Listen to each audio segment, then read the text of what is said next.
Welcome to the Bothell City Council regular meeting of April 2nd, 2019. Please join me in the Pledge of Allegiance. Pledge allegiance to the flag of the United States of America and to the republic for which it stands, one nation, under God, indivisible, with liberty and justice for all. All council are here. Meeting agenda approval. Is there any changes to tonight's agenda? Looking good. Okay. Review of public engagement opportunities. That worked. AARP tax help Fridays through April 12th, 10 a.m. to 3 p.m. at the Bothell Library. There is no charge or no income limit there are no age or income limits. I think it's free of charge too. Anyways, shred event Saturday, April 20th, 10 a.m. to 1 p.m. at City Hall. Stop by to shred up to 3 paper bags or 2 boxes of confidential materials. Earth Day volunteer work party Saturday, April 20th, 10 a.m. to 1 p.m. North Creek Forest. Celebrate Earth Day by helping us restore North Creek Forest. And next we have the proclamations. So I'm going to come down to the podium.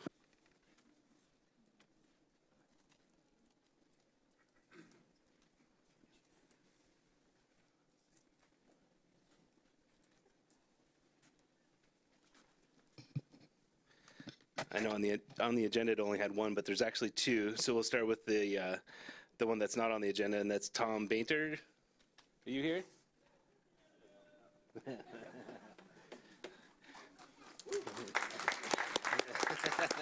know. Okay. It was a trick. So Tom Bainter Day, whereas 2018 marked the 19th season for Coach Bainter at, am I saying that right? Yes. Okay. Perfect. As head football coach of Bothell High School for his 29th year of coaching, and whereas Coach Bainter finished the 2018, is it? No, good. Okay, we can fix this. Coach Bainter finished the 2018 season with an overall record at Bothell High School of 170 wins and 53 losses. And was during his tenure, he led the team to 6 Kinko championships, 3 Crown Division championships, and 2 Crest Division championships. And whereas Coach Bainter was named Kinko Coach of the Year in 2000, 2002, 2006, 2007, and 2014. That's not too bad. Whereas Bothell football qualified for state playoffs round 17 out of 19 seasons with Coach Bainter at the helm. And whereas in 2014, Coach Bainter led his team to the 4A state title with a 14-0 record and a top 25 national rank. And whereas Coach, that's good too. Whereas Coach Bainter has been a mentor to numerous young Bothell citizens, instilling in them a sense of pride, teamwork, and professionalism. Now, therefore, I, Andrew Rayum, the Mayor of the City of Bothell, do designate April 2nd, which is better than April 1st, 2019, as Coach Tom Bainter Day. Thank you. Thank you.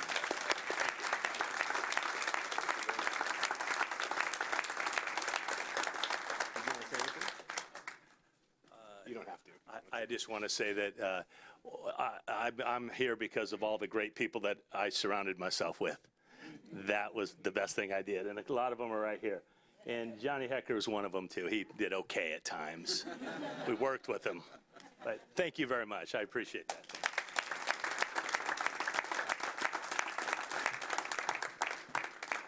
All right, next is the Johnny Hekker recognition, because we already had a day for you in the history of Bothell, right, a couple years ago? Yeah. Come on over. All right.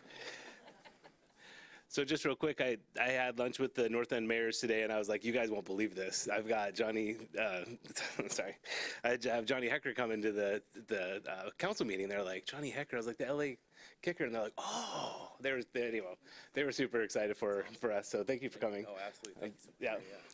My kids are totally jealous right now.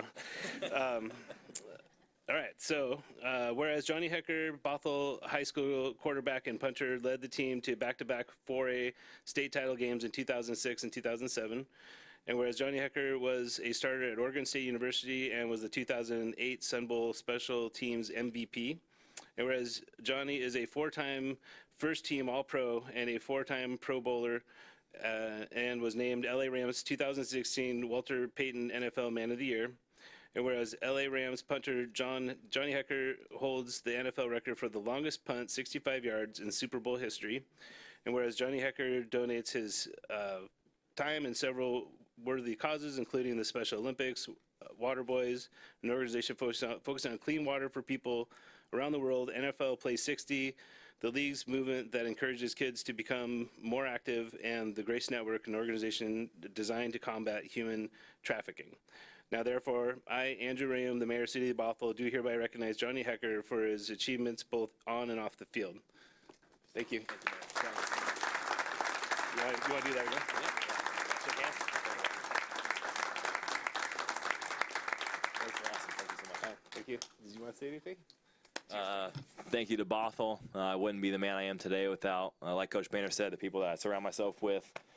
He has a lasting impact on my life and not only my athletic career, but just the person I am outside of football. And I'm trying just to be the best that I am in every facet of my life, whether it's being a husband or an athlete or a person in the community. So I appreciate you all being here and raising your voices as a city of Bothell together. So thank you all for your time. Yep.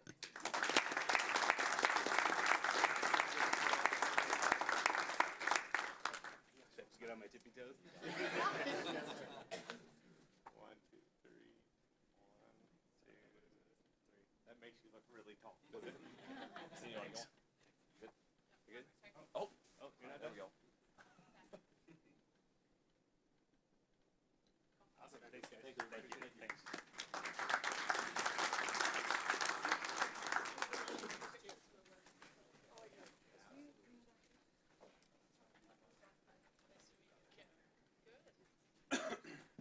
Okay, next on the agenda is special presentations. So we have Alliance of Housing Affordability, Chris Collier. Welcome.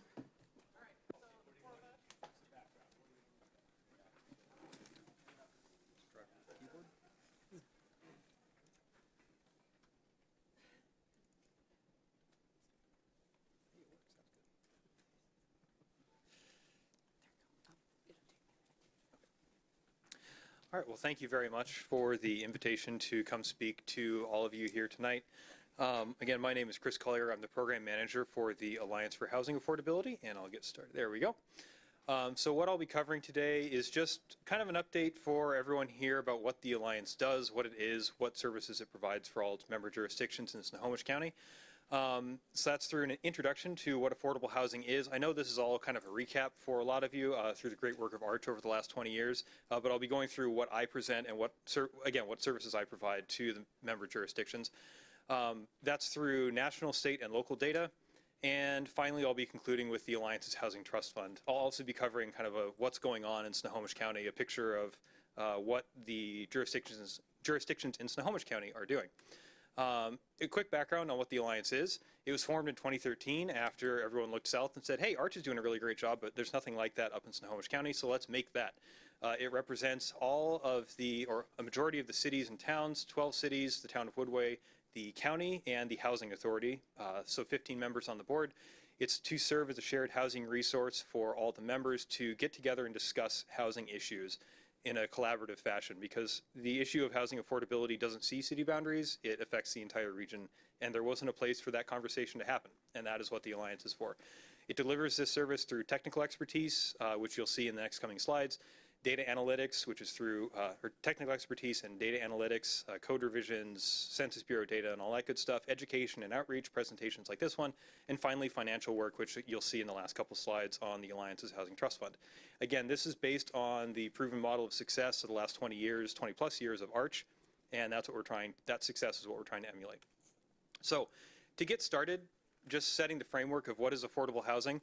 Affordable housing, quite literally, is just a home you can afford. It's not income restricted. It's nothing like that. It's just a home that doesn't cost more than 30% of your monthly take-home income on rent and rental insurance, mortgage, utilities, taxes, and all that. There are a lot of different reasons that housing is becoming more and more expensive, but at the core of the issue is supply and demand. How many units we have, how many places we have for people to live, and how many people want to live there. And as more people want to live there, competition drives the price up. When you get to subsidized housing, which is what happens when you don't have enough housing that's affordable and people need some form of assistance to stay and live close to where they work, close-ish to where they work, you have public dollars going to help people. That is people like seniors, your veterans, your youth, developmentally disabled, and a growing portion of that is your workforce, the people that work in your cities doing jobs that you really appreciate having done. They need help living in your cities through increasingly subsidized housing. That's delivered through a whole plethora of programs. Some of the big names are tax credits or LIHTC, supportive housing, and housing choice vouchers, commonly known as Section 8, distributed by the housing authorities in each county or city. All of these things are more cost effective than the alternative. Jail, hospital, crisis treatment for addiction and things like that. Providing someone a house is a lot cheaper than the crisis alternatives and interventions. And all of these investments help break the cycle of generational poverty and really is an investment in the future of each and every city in the region. The important thing to remember is that housing exists on a continuum. What affects the market rate affects affordable housing, affects subsidized housing, all of it's connected. Putting pressure on the top will propagate down through the bottom, and you can think of it kind of like a Newton's cradle that only goes in one direction. And the more pressure you have on one end, the more you have people falling off into homelessness. That's kind of how to think about housing, in that it's all connected. So why are we in the situation that we are? That slide should be different, but that's okay. That's my fault, not anyone else's. This is a picture of America, obviously county by county, home price to income ratio. The blue counties are where the home price to income is roughly 2 to 1, whereas where your home costs about half or double what your income is. So your house costs $100,000, you make $50,000. In 1980, the slide that I was intending to have up here, the entire country is basically blue, except for San Diego, New York, and Miami. In 2017, you see that the coasts are very, very red, a ratio of 5 to 8 to 1. So your house is, costs 8 times more than you make per year. It's getting unaffordable. California's gone absolutely crazy. The question is why? And you see why on this slide, this map on the left, which is domestic net migration. Where are people moving? Orange states are where people are leaving. Blue states are where people are going. Washington State is number 3 on this list. In 2016, Washington State received 53,000 people from inside the United States, not international immigrants. That's 53,000 people. A majority of them were below the age of 35. So they're fresh into their careers. They're kind of midway through their careers, maybe. A lot of younger people that are not well established moving here from other states inside the country. So the Rust Belt is affordable and people are leaving and they're moving to places like the coast, Miami, Texas, New York, and Washington State increasingly. So what are they chasing? They're chasing jobs and opportunity. So we're kind of a victim of our own success at the national level. What this means in Snohomish County is these lines, sorry, that was a bad transition. These lines are new households coming to Snohomish County and new units that we're building to house them. The yellow line is new households, the brown line is new units. If you add up the gap between these two lines, you get a surplus year over year. You have 760 more units in 2001 constructed, 548 more units constructed than people moved here to occupy.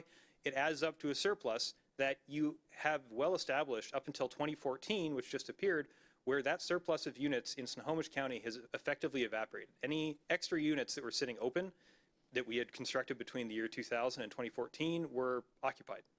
In 2014, in Snohomish County is when you really see prices take off. So that's 2014 is kind of an inflection point where you see that yellow line just takes off and the unit production doesn't keep track. Whereas the previous 14 years, those two lines basically follow each other. The market is basically delivering the housing that people are demanding in whatever numbers they move into Snohomish County. And so that's really where the problem starts to happen when it comes to affordability. And it's new. I mean, you can say that affordability has always been something of a problem in Snohomish and King County, but 2014 and beyond is where things start to take on a new angle when you look back in history. What does this look like in the rental market? This slide shows the inflation-adjusted rent for a 3-bedroom unit from the year 2000 to 2017. Again, adjusted for inflation. That's a 2-bed, that's a 1-bed, and that's a studio. The studio, the data stopped being tracked in 2014. That's why it flatlines from 2014 to present. But you see in 2014, again, adjusting for inflation, rent starts heading up quite dramatically. And this is for the geographic area around Thrasher's Corner, so just a little bit north of Bothell. That's the closest I can get to Bothell itself in rental data from this data source. Now, if your income keeps up with your rent, that's no problem, right? So this is the income the money that a elementary school teacher has to spend on rent before they become cost burdened. Remember, you want to spend less than 30% of your monthly take home on your housing expenses like rent. And so that dotted line is that number for an elementary school teacher, again, adjusted for inflation. You see that from 2000 to present, they have lost ground, and they are now right at the line where they can afford a 2-bedroom apartment. In the past 17 years, they could basically afford a 3-bed. This is your marriage and family therapists. You see that not only have they gotten paid less year over year, they also are now struggling to make rent for a 1-bedroom apartment because the rent has gone up so much. That's your pharmacy technician, that yellow dashed line. And I like to call this one out because pharmacy technicians year over year have gained spending power on housing. And yet they can afford less than they were able to in the mid-2000s. So they gained ground. They are now, were able to afford 1-beds in like 2005 to 2010. And now that's way out of consideration. Next, you have dental assistants, and then you have waiters and waitresses. And last and unfortunately very least, you have childcare workers, the people that you leave your kids with every day when you go to work. And that means that your childcare workers are probably driving 2 hours into work and very much thinking about their housing and their finances, and maybe not as much about your kids. So what I'm driving for is there are a lot of people working jobs that we really appreciate and really want them to be focused on, that they might be distracted by their personal lives and their finances. So I've harped about that for a little bit. Let's look at the numbers in Bothell. Just by the numbers, how things have changed. 2010, we've got 33,500 people living here. 2018, 45,000 people, an increase of 35% in Bothell's population. You can't adjust that for inflation. Housing units have generally kept up. This is new units on the market in the city of Bothell, have increased by 31%. The median income in Bothell has increased by 11% after you adjust for inflation. This is up to 2017, the most current year that the Census Bureau gives us data. So an 11% increase in the median income for residents of the city of Bothell is pretty good. The problem is the average home sale price, even after you adjust for inflation, is 60%. This is in the Snohomish County portion of the city of Bothell that I have assessor data for. So a home in the Snohomish County portion of the city of Bothell costs 60% more in October, the last time this report was run, than 8 years previous in 2010. The price per square foot has basically followed suit. And the rent, this is for all Snohomish County, has gone up by 40%.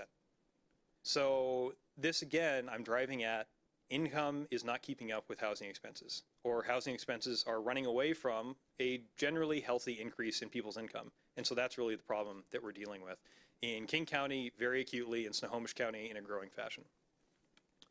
So what can we do to address the issue of affordable housing? I presented the national, state, and local picture, so let's start with the national. We can just stop people from moving here. I mean, I guess we could pass a law that says no one from the Midwest or California could move here, but that might not be the greatest idea for a lot of reasons.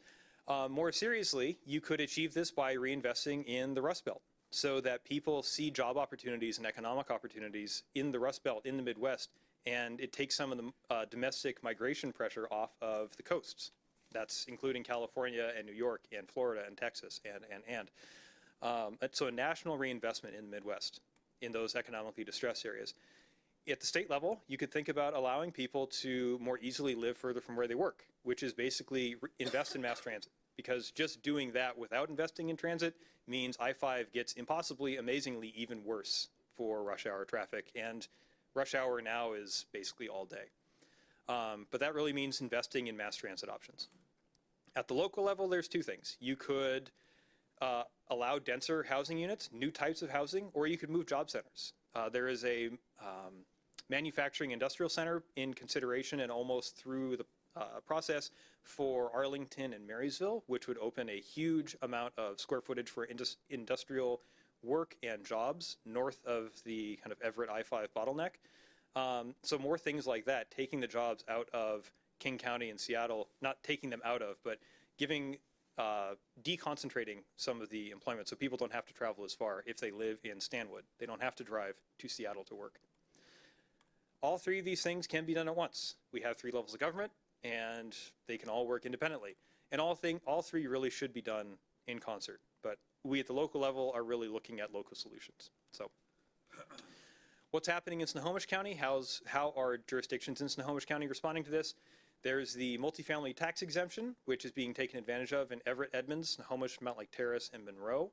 The two programs that are up and active that actually have properties taking advantage of them, like actually utilizing the municipal code, is in Everett and Mount Lake Terrace. Edmonds has a project that is almost under contract. City of Snohomish is about to get some under contract, I understand. The Alliance does the compliance and monitoring for the MFTE program to take the administrative costs off of those cities. The City of Everett and Edmonds recently rezoned, in the case of Everett, their Metro Core, and in Edmonds, their Highway 99, or their portion of Highway 99, to increase density, mixed use, and a lot of other great things, walkability, mass transit, and all that good stuff. The City of Snohomish also has the Pilchuck District, which is a great case study in sub-area planning. Stanwood is pursuing a robust mixed-use zoning, their traditional neighborhood zone, that includes mixed use and affordability requirements and walkability.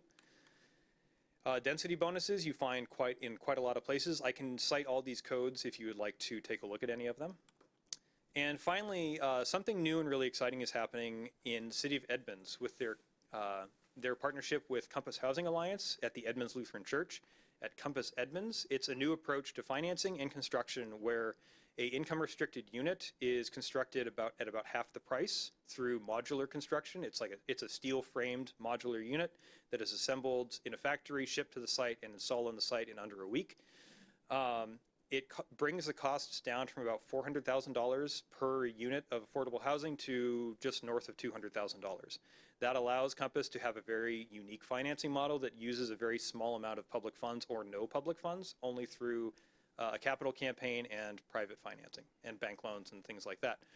So there's a lot of great stuff to say about this. I could go on endlessly, but that is a great example of something new and exciting that's happening in Snohomish County. So that's what the county writ large is doing. What the Alliance is doing is the Housing Trust Fund. The Housing Trust Fund is a county-wide fund of flexible funds that are there to be just in time. It's 5 to 15% of a project's total budget. So again, a small component of the overall, but it's first in money to show regional support for that project, which can help leverage a Washington State Housing Finance tax credit scoring.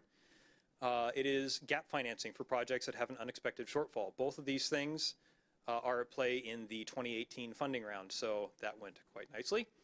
It's local dollars going to local projects. It's Snohomish County funds and resources going to Snohomish County solutions.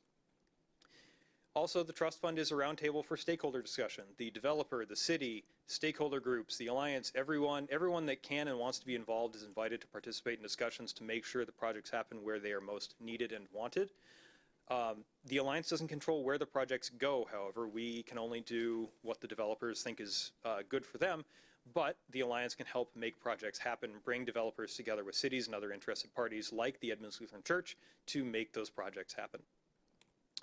This is all run and monitored by the Alliance. Compliance monitoring is done by the Alliance, that's me, for the projects to make sure those public funds are well taken care of. Continuing, the funds are voluntary and flexible. Again, this is just like Arch's program. I might have completely copied Arch's modus operandi for a housing trust fund, in that the funds are voluntary, flexible, not just dollars, but also resources, surplus land, in-kind donations. The aim is to create a fund of $500,000 on an annual basis to make the applications worth it to the developer, because it was 90 some odd pages that I made them all go through this time around, and that's a lot of work, a lot of money. Again, dollars, surplus land, in-kind donations, wherever funds and resources of monetary value can be found, they are very appreciated. These funds can be restricted or have whatever requirements put on them, whether it's the manner and type of oversight, authorization, how that's done, how often reporting is done, the location for the funds, the project specifically, the population served, organization, and whatever else we can think of. In 2018, we had $655,000. $650 of that came from Snohomish County's real estate excise tax $2, which normally are restricted for public works projects. A state law allowed collecting jurisdictions to allocate up to $1 million of their REIT 2 funds to affordable housing, which the county did. $5,000 also came from the town of Woodway, which I like to call out as $5 per person of the town of Woodway, which is a lot of money for them. The notice of funding availability was advertised last August. We received 3 applications that met the requirements of projects assisting homelessness. The funds are spent by June 30th of 2019, and they are spent on capital expenditures, either construction or site acquisition. The awards were given to Cocoon House, their Colby Avenue Youth Project in the city of Everett at $277,500. The city of Linwood and their Rodeo Inn redevelopment for $100,000. However, if you were reading the news last week, you saw that the city council voted to not pursue that project due to some of what they found in their due diligence period. So the Alliance split up the funds 50-50 between Cocoon House and Compass Housing Alliance, which also got $277,500. So that increase in funding to the 2 remaining projects isn't reflected on this slide. But each one got $277,550,000 of funding. So 2019 and beyond, it is unlikely that the Alliance will have a housing trust fund application round in 2019. We have a grand total of $28,000 committed by local jurisdictions at this point, so that's not quite $500,000, but it gives us time to incorporate and formalize the learning from 2018, which was a pretty educational shakedown run of the program for myself and everybody else involved, and look forward to 2020 and beyond. So that is my presentation. I tried to keep it as quick as I can, so if you have any questions, feel free. Is there any questions? They have no questions. Okay, then. That's unusual. All right, Thank you for coming in. Appreciate it. Yep. Stick around. So. Okay, next is another special presentation with, it's Arch. We got Lindsay Masters, Executive Manager.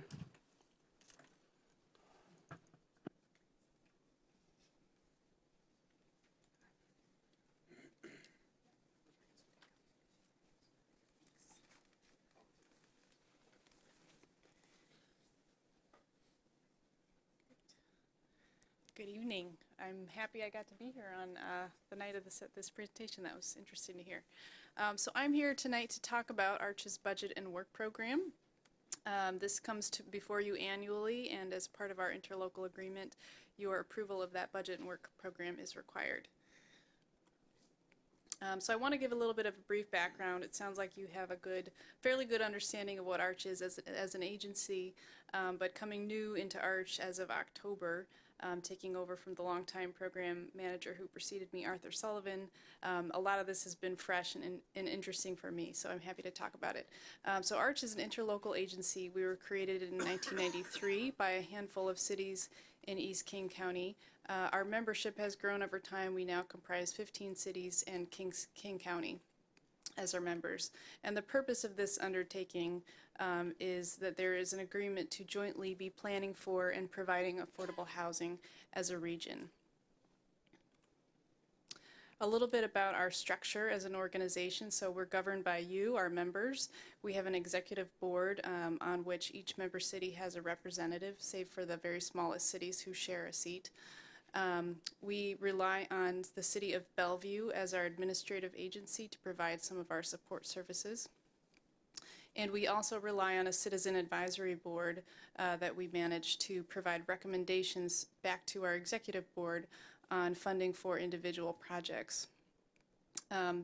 Once that executive board has made their decisions, many of those decisions come back to you as a council as well. So first and foremost, our budget and work program annually comes to you for approval, and in addition, specific funding requests for individual projects come to you as well. So as a part of your annual budget process, you'd be setting aside an up to amount that you'd be willing to invest. We run through our competitive process, and then we bring that decision back to all of the city councils. So I'd like to briefly talk a little bit about some of the key ways that Arch works with our member cities to advance affordable housing. First and foremost, we collaborate on investment in affordable housing. So as was just sort of presented, the model is that we are pooling funds regionally across jurisdictions into a single fund, and then we make those available to projects on a competitive basis. A big part of the role of ARCH is that we are not only helping to vet those applications, but we're helping you to leverage your local dollars with other public and private funds. So particularly for public funders, there's a great degree of coordination that happens statewide to make these projects come together. We also can provide a lot of technical assistance on use of surplus property. So there's been many successful examples of where surplus public property became available and a city or a public agency decided that affordable housing was the use they wanted to see there. Just briefly on kind of the specifics of the fund, the way that as was mentioned, how this fund works is that cities voluntarily decide how much in a given year they are able to make available through the Housing Trust Fund. Over the years, ARCH developed a methodology called a parity formula to set aside a goal, a range, a low end of the goal, a low end of the range and a high end of the range for what cities would be shooting for. And the formula is based on your population, your employment, and your housing growth. And there was recently a technical update to this goal in the last couple of years, and so these are refreshed numbers that took into account inflation, which hadn't been adjusted for in a long time. So Bothell, for example, recently, after many years of not being able to make contributions to the trust fund, was able to provide general funds in 2017 for the first time, which was a great thing. Previous to that, the city of Bothell, as well as many other cities, have been able to pass through their allocation of CDBG funds as well. So what this is designed to do is create a goal for cities and give them a range of methods that they might be able to contribute, whether it is direct general fund support, whether it's through fee waivers, making public land available, or through contributions of community development block grant funds. So there's a wide spectrum here, as you see, and that all cumulatively totals up to a significant investment that we're able to make available to projects. In addition to investment, ARCH provides a housing policy and planning function to cities. This can take a lot of forms. It can be from the high-level comprehensive plans and housing elements down to helping you develop specific housing strategies of how you want to implement those high-level plans, as well as kind of getting into the very local level into neighborhood planning. We also do try to represent the East King County region in some of the broader regional planning efforts, most recently the Regional Affordable Housing Task Force, but also some of the regional planning efforts around homelessness. Once you have put programs in place and developed housing policies, we are also there to help you implement those. And what that can look like is, for example, in your recently implemented inclusionary zoning program, we will help you work with developers to develop those contracts and those covenants and get those executed and recorded, identify the affordable units, and then monitor the compliance of those developments over time. And I'll come back to this piece again later on. Finally, ARCH does put an emphasis on education and public outreach. And historically, there's been a real importance in trying to create community support for affordable housing, which has not always been the easiest thing to do. Right now, it seems like a very different situation, but I think ARCH has done a great job historically, even in some of the more difficult areas, to get low-income housing done and really creating that community support. We also are interacting daily with members of the public who are seeking affordable housing that come through our doors, that call our phones, and we maintain a wait list of folks who are interested in opportunities, and we try to connect them to those opportunities as they come up, particularly in new developments. A couple of slides just on the high-level impact of this work over the last 25 years. This is the production of affordable units through the Housing Trust Fund investments only. Those are total over 3,600 units, and that represents a cumulative local investment of $63 million. That local dollar goes on to leverage $9 more for every dollar of local funding. This is a map of where those projects have been located. There are a small number of projects that have occurred in Bothell, but overall Arch has done a really great job that I cannot take credit for of providing significant geographic distribution, and that principle of geographic equity has been of high value. Separate from those housing trust fund projects, this bar chart represents the production that has been achieved of affordable units through all those incentive programs, whether it be inclusionary, incentive zoning, multifamily tax exemption, or other types of programs. As you can see, there's been a significant growth in that production in the recent years that reflects both kind of the market activity and amount of development happening, as well as just a growing number of cities that are developing these policies and putting them in place. So we now have 10 cities that have adopted some form of land use incentive program for affordable housing. Congratulations to Bothell for doing that recently, and we're looking forward to seeing that program generate some units. This is just for those that like and appreciate images. This is a snapshot of a few recent projects. On the left, you have the 30 Bellevue project being developed by Imagine Housing in partnership with the St. Luke's Church in Bellevue. And that will serve folks at a range of incomes, including some units set aside for people coming out of homelessness. In the middle, you have a market rate development that has been built recently in downtown Redmond, and that has a set aside of, I believe, 12 units affordable at 80% of median income. And then on the right, there is a rendering of a project that's in development, and that's going to be a women and family shelter in the city of Kirkland, run by Sophia Way and Catholic Community Services. And they're getting very close to getting under construction, which we're very excited about. So our work program for this year, if you have seen your packet, there's a lot of tasks in the work program. A lot of those reflect some of those 4 ongoing functions that Arch does every year. But in addition, we wanted to really highlight what our priority objectives were going to be for 2019. So we had a conversation with our board about what is it we really need to focus on this year. And so we came away with 4 priorities. First and foremost, we felt we really needed to focus on strengthening our program administration and monitoring functions. And part of that is a recognition of some of the work we've been doing in our homeownership program, and part of that is also a recognition of the growing scale of the number of units and projects that we are now administering. At the same time, we wanted to keep our eye focused on how are we going to continue production and increase the amount of affordable housing that we are creating. And so where those opportunities are, we really felt strategically focusing on transit-oriented development projects made a lot of sense.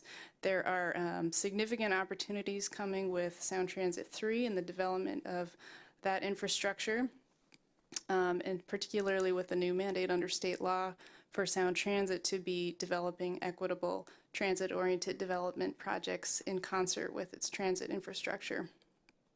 A significant key to unlocking many of those opportunities is figuring out how to increase public investment in affordable housing. So what Arch would like to do this year and has committed to in our work program is to facilitate a conversation across all of our members about options for dedicated revenue sources. And so that's something we look forward to facilitating. And then finally, we wanted to take a moment to take stock of what have we accomplished? Who is being served by all the affordable housing that has been created? What does that community look like? Are we reaching the populations that we want to reach, and do we need to do more? And I think step 1 of that process is, do we have the right data to understand that question? So we are committed to going out, evaluating what we know, going out and getting more data about what we don't know, and then deciding our next steps.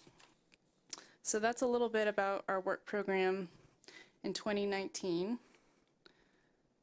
And then we just wanted to highlight some of the specific activities identified by the City of Bothell. So as part of our development of the work program, we ask each member city to tell us what would they like to work on this year. And so these were the activities identified for Bothell, and we're looking forward to working on these.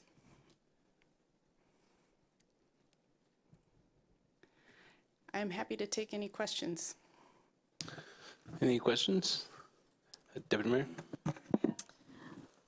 Can you remind me, you talked about low-income housing, but I think people get confused between low-income housing and affordable housing. So could you maybe review the definitions for those in terms of Sure, yeah, percentage? There's so Yeah. many terms out there.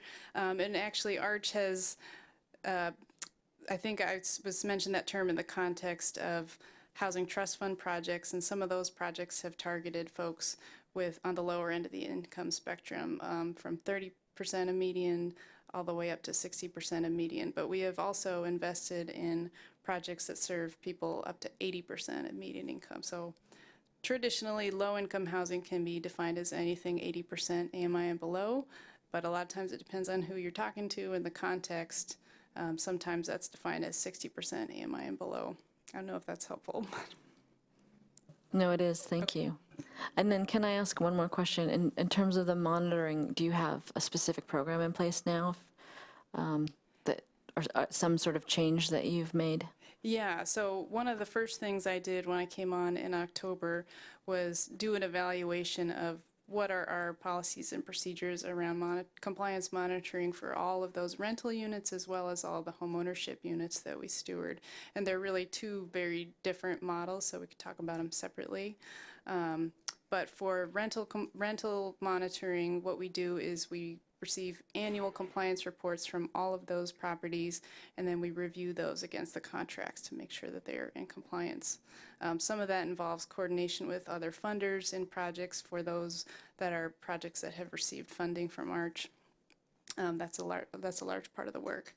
For our home ownership program, there's a lot. It's a pretty different animal. So there's initial compliance in getting the new units on board, qualifying buyers to purchase those, but then there's an ongoing obligation to steward those units over time. And so how that works is that Arch is involved in each resale of those units, both for keeping the price restricted and affordable over time, and also trying to line up qualified buyers. And I could talk a lot more about that if you have specific questions, but I think, as you know, right now we're going through an evaluation of that program. We have invited a consultant to support us in developing recommendations, taking a step back and evaluating our practices against best practices, and conducting an audit of all the units in that program as well. Thank you so much. I just wanted to say that you do really good work, and we have reaped the benefits of being associated with Arch, especially in the last couple of years. And I think it's a testament that the gentleman who spoke before you uses Arch as a model. So thank you for your work. Yes. Councilmember Zorns? I'd like to echo the thanks. I mean, you've been our brain trust in this, and it's been very helpful in our planning. I have a quick question because I don't trust my memory. I knew the answer, and now I don't.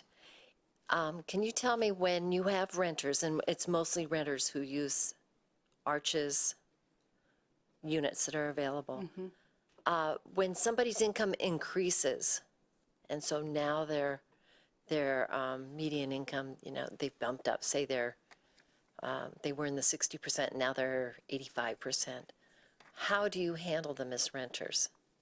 That's a good question. I wish it was a simple answer. There's some different answers depending on the type of project. So for land use and incentive projects where the city's covenant is the only kind of guiding regulation, there's a set of provisions about giving folks a buffer in which their income can go up before their rent needs to change. I think it's something like there's a 20% increase allowed before something would need to happen. For the projects that receive investment through Arch, a lot of times Arch is not the only funder in those projects, so there's many other covenants or contracts overlaid on top of those, so ours aren't necessarily the only rules. And sometimes those rules can look different, and folks are allowed to have a little more latitude. Sometimes they also have Section 8 subsidies in those projects. Those carry yet even different rules. So it's a little bit of a complicated answer. Thank you. Councilmember McAuliffe? Thank you. So let me just take it home to Bothell and ask you, we're very excited to have Arch in Bothell, but could you tell me the access requirements that actually will happen here in Bothell? Can you say again? The access requirements. So what is required for the people that are going to go into this project in Bothell? Meaning an affordable housing project? Or, Sure. for example? So basically, what do folks have to do to qualify for Yes, affordable thank you. housing? You said it right. Okay, sure. We are looking forward to having more affordable projects in Bothell. I don't believe we have any immediate prospects on the horizon, but I'm hoping that's going to change soon. So typically what you have to do is you've got to fill out an income eligibility form, and so you disclose all of your various forms of income, and then you provide the documentation to support that, and that allows whoever the monitoring agency is to verify what you've put in your eligibility form. And so depending on the type of project, for example, for the home ownership units that I was just talking about, Arch does that work to certify those incomes. For some of the rental developments that we monitor, there's a structure where the owner is responsible for that certification, but then Arch goes and audits their compliance. So we get reports from those rental developments on an annual basis. So I'm just going to step out here a little bit because what I have seen is that there are some people that can manipulate the system, correct? Sure, yeah. And so what Arch has to do is they have to have people in place that can monitor that more carefully. Is that correct? I think I know what you're getting Yeah. at, and yes, I think there's a couple issues. One specifically for the homeownership program, the way the covenants were designed many years ago was that the period of income restriction was limited. So if a qualified buyer didn't come along within 60 days, the unit could be marketed to the general public, and so that's how you get into a situation where people with much higher incomes are able to purchase affordable units. They are still required to limit the price of the unit when they go to sell, and they have to then make that, again, available for 60 days to newly qualified buyers. But that is just kind of a historic remnant of how the program was created. We have, as a coalition, come together to discuss that policy, and everybody pretty much unanimously agreed we would change that in new covenants going forward. That is something we have to deal with from the past. I appreciate that. Thank you. Sure. Councilmember McNeil. Thank you, Mayor. You had mentioned leveraging dollars, and I think you mentioned $9 more leverage for every dollar or something. Can you speak to that a little bit? Sure. So Arch provides, again, pools local funds and provides that in the form of a loan, typically sometimes a grant. And then what happens is our share of the funds is typically about 10%, sometimes a little more, sometimes a little less. And so a developer will have to go out and they'll have to secure financing for the rest of the project. The standard forms of financing that come into low-income housing projects are low-income housing tax credit equity, tax-exempt bonds, as well as funds from the state of Washington's Housing Trust Fund, and King County increasingly has become a public funder as well. Okay, thank you. Sure. I don't know why they didn't ask you any questions, Chris. Sorry about that. Come on up. Okay, well, thank you both for coming in. Appreciate it. We'll get you next time, though, Chris. All right. All right. Do you want some questions? Do you want to bring them back up? All right. Now we're into staff briefings. We have the Diversity and Inclusion Program update by Sabrina Combs.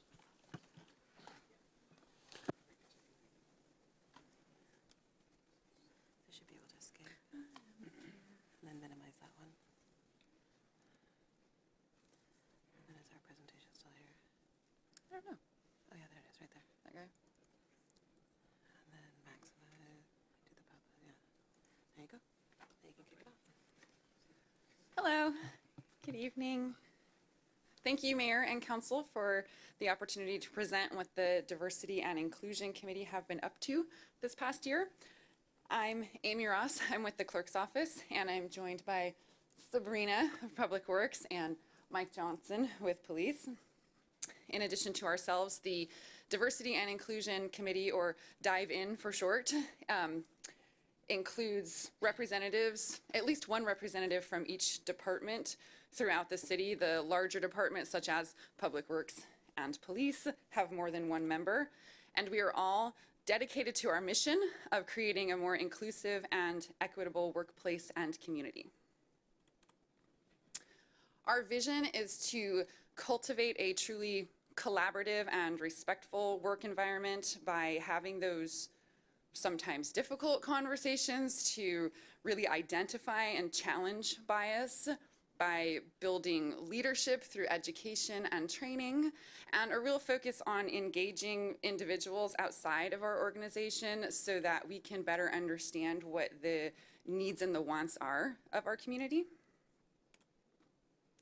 As you can see by our objectives, we have a lot that we're working on to accomplish our mission, and that includes providing training to management, hosting both workplace and community events to create opportunities for simply having more discussion regarding diversity, and developing employee recruitment strategies aimed at increasing the diversity within our organization.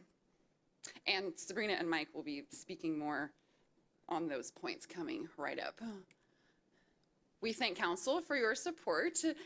Creating a diversity committee was added as a goal to the Council scorecard, and you provided us with our budget for 2019 and 2020, which allows us to pursue the goals and objectives of this committee. So thank you. And with that, I'll turn it over to Sabrina. Thank you, Amy. So I'm going to be talking about employee demographics. When we started the committee, some of what we needed to understand is our staff in itself and what is going on within the staff. So what we looked at too, and what we're understanding more, is the age of our staff. We as a committee did not understand that different age groups within our organization can also lead to some challenges. When you have different age groups working together, they have different ideals, motivations, concept of a work environment, and so that can lead to some challenges and interactions. So we've had some really tough conversations about that and how we can help improve that amongst our staff. Then we looked at gender, and right now, this data is from October 15th of 2018, but what we found was that our data reflected that we had 61.4% of our staff as male, 38.6% of our staff as female, but we didn't really have any idea of what other identifiers people may identify themselves as. So we realized as a committee that's something we need to work on, because other cities and counties are looking at that. And when we even look at some of our forms that we provide to staff when they come on board or they update their information, we're not giving them the opportunity to select that either. Then we also looked at our race, and the races of our staff are varying, but the highest percentage or numbers that we have for staff is in the Caucasian area. And so understanding that and thinking about the different impacts that might have on our staff made us more aware of not only our community around us, but our staff in itself, and having conversations where people would talk about how they felt working as a team member within our community when they felt as they were the only individual who spoke that language or looked like that, and how that impacted their interactions within our staff. So what we've been doing is diving in to learn more. So one of the things that we've brought up this year that we're going to be talking about more is I am Bothell, and it's a hashtag idea that we're putting out there. And really it's talking about no matter who you are or what your background is or anything that you may identify yourself as, you are a part of Bothell if you're in this community. If you work here, you live here, you're a part of this community, and we want you to feel welcome. So we're going to be using the hashtag I am Bothell on a lot of our posts with the community to share that you're a part of this community. We want you to feel that way. And if you're out in the community, share that you're that and use this hashtag to do that. So we're going to be talking about that more. And when we're diving in, what we're also doing is understanding employee experiences. This employee, Radhika, who's pictured here, is from Public Works, and she actually came up to me as the chair of the Diversity Committee and said, "Can I wear my sari to work for Diwali Day?" And I thought, why can't you wear your sari to work for Diwali Day? And as we had the conversation, we realized it was really great that she brought it up. By having a diversity committee, she started to have those conversations. But even more important, there were several of us on staff who didn't know about Diwali Day. We didn't know what it meant. We had seen posts on Facebook and the Bothell community page, but we didn't really have a true understanding. So we sat down with some employees, got a better understanding, and sent out an email to our staff with this picture.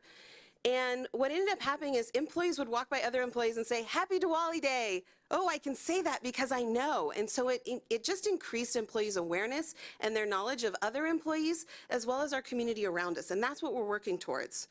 Then with that, it just made us realize we should do this more. So April is Autism Awareness Month. We're all wearing blue, and we're doing that in the spirit because today is to wear blue in just to show our awareness of that and its impact on our community members. And some of those community members are our staff. So we just let the staff know that they could wear blue today and that we wanted them to, just know that we are aware that some people are affected by this. And we also gave out information on posters around the city offices that shared what autism is and how it impacts people. Then political speech. Last year, one of the hot topics as we came together as a group was the committee realized right away that there was an issue with politics being talked at work, and maybe it wasn't being done in the best way. So we looked at some resources and developed some do's and don'ts, and then created it was our first newsletter, actually, and what we did was just tell staff about how to do it. And in fact, the biggest tip we have is maybe don't do it at all at work. So these were some of the tips that we were able to give staff, and it helped ease those conversations of what I should and shouldn't say because maybe it's not saying anything. Then we're connecting stories. We're not just celebrating these special events that are going on with staff, but we're also taking time to reflect on where these events come from or what the stories are behind them. So I follow a blog called A Mighty Girl, and that blogger put out a post that said, an artist developed these wonderful pictures. There are 8 of them. We selected 4 for tonight. And they reflected on different women who had made achievements. And the achievements were a wide variety of achievements in the world that impacted others. But what we really loved was that the artistic rendering was so beautiful and that they shared women of different backgrounds. So we decided to take that and post those around city offices as posters. And we did it for International Women's Day, but then we kept them up for the whole month because staff loved them so much. And it started giving people an opportunity to have conversations and thinking about the differences in women or the backgrounds of some of these women. And so it was just a really simple way, which is what we're doing, is connect the stories for employees so we can start the conversations. And now I'm going to turn it over to Captain Mike Johnson. Good evening. Tonight I want to spread a little news about the news we're spreading. And one of the things that the Diversity Committee does is we talk about the dive-in news release that we put out quarterly. In fact, one came out today, and highlight what the committee is up to. There's a calendar of events, and we normally try to pull out something that is special, like Diwali Days or the political speech, or this month this quarter we're highlighting the autism. So a lot of good stuff goes in there. It's a committee effort. Everybody takes an article and crafts it, and then we research it. Now, this picture spoke to a lot of us, and the heading says it all, try not to exclude. The Diversity Committee is designed to ensure that our employees and the folks that work in and around the city and our community members don't feel excluded from what we're trying to accomplish. Whether it's a city or a government entity or a community group, we try hard to make sure that people are educated and have the knowledge and awareness to make sure that no one feels like this little boy. As a small child, I might have felt like that once or twice, just saying. So we also strive to understand why people don't participate necessarily in community events or on boards and commissions, or come to the city to try and apply for a job, or to come and speak to a council meeting or anything like that. And sorry about my voice, my allergies are killing me. But we took a look at some of the ideas that, behind lack of education. Maybe people don't understand that they can fill a role, that it takes all shapes and sizes to make the city run. Limited time. A lot of people work 2 jobs that have childcare commitments. They can't quite make it in.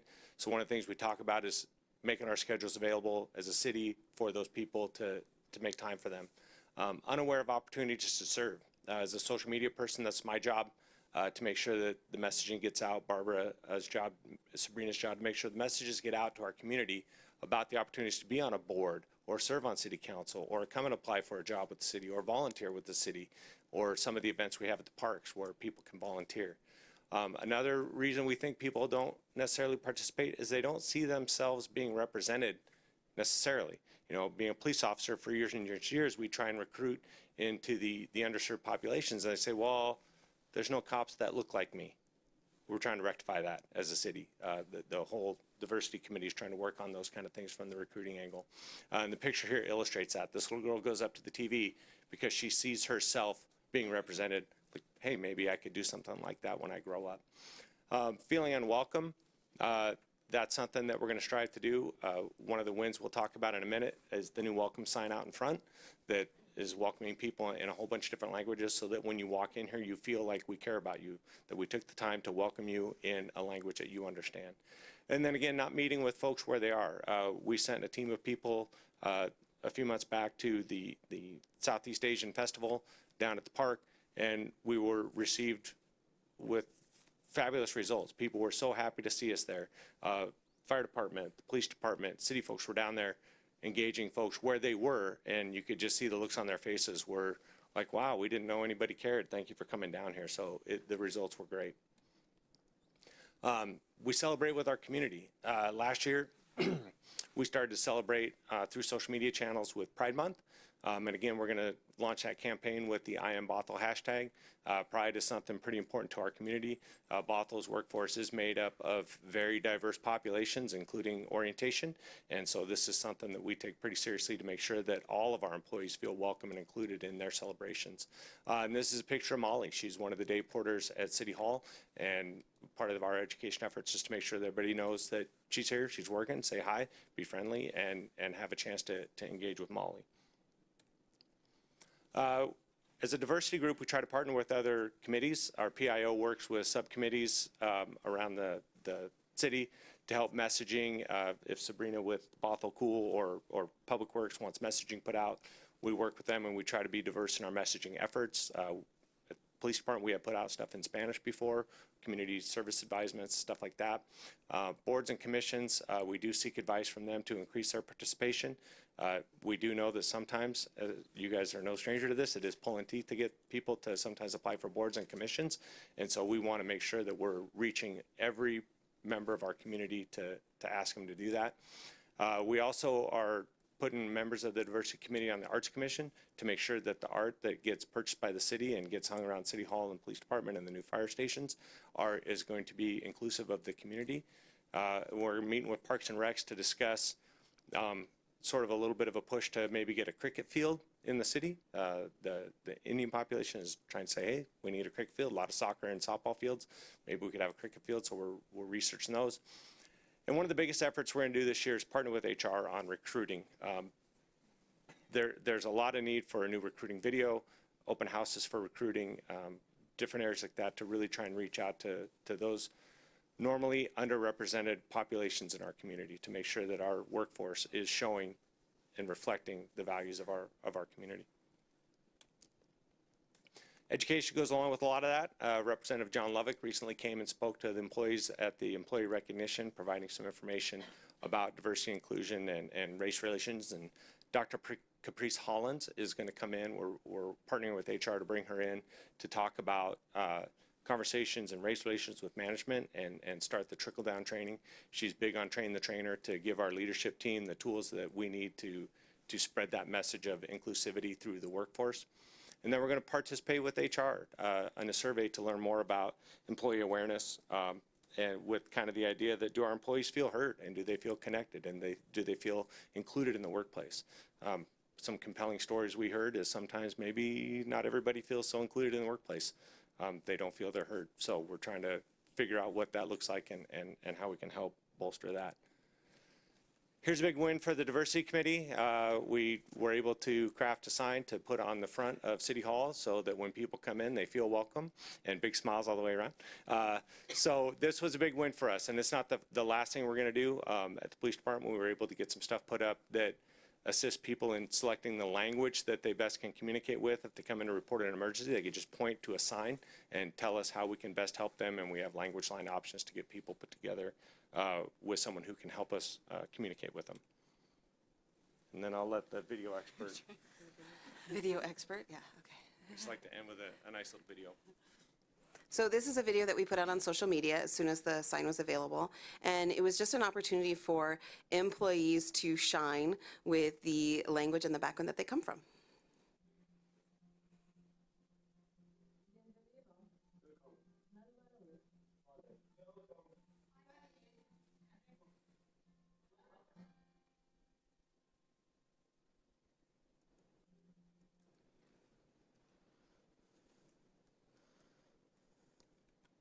So with that, we wanted to dive into any questions you might have for us.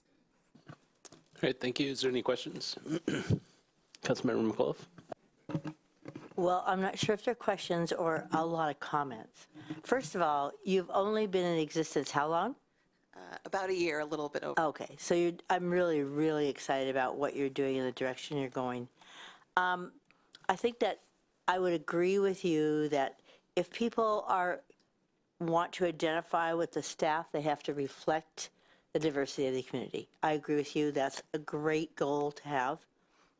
I also want to say that one of the things that really bothers me is that people think if you put it out there and you can go to the website and look up this website, we'll know the information. Well, you know what? That doesn't happen to people who are not really computer literate, who are elderly, or who are like me, who I don't like websites. I want to be told how to do it without having to go to www, right? So for many cultures and for many elderly and people who do not have the access, I hope you think about this. If you're going to reach them, there has to be multiple ways, correct? And then the other, there's two other people that I really want to point out that I care a lot about, and that is Bothell has a history, and it goes way back. I mean, I've been here 60 years, well, maybe 60, 55, I guess. And we were a farming community. We were very proud of our heritage, and I hope you continue to make sure that keeps rolling forward as well. Who we were and where we've come is a really important factor. But to keep the old history as well is important. And one other thing I found out in the last month or so is I've talked to some of our Bothell High School students who want to say, here's what youth needs, here's what our young people need. So please focus on that as well, because they feel like Bothell doesn't really have a place for them. And that's because we don't have a lake like Kirkland, or we don't have, something that they can afford to do. They love our parks. I want you to know that. So however we can help them to associate with the parks and become a part of that, it's important. So thank you very much. I'm so excited to have you aboard. Thank you. Deputy Mayor? I just wanted to tell you, I don't know who thought of the sign, but I think it's genius. And I really enjoyed pointing to the Chinese, because that's my mom's language.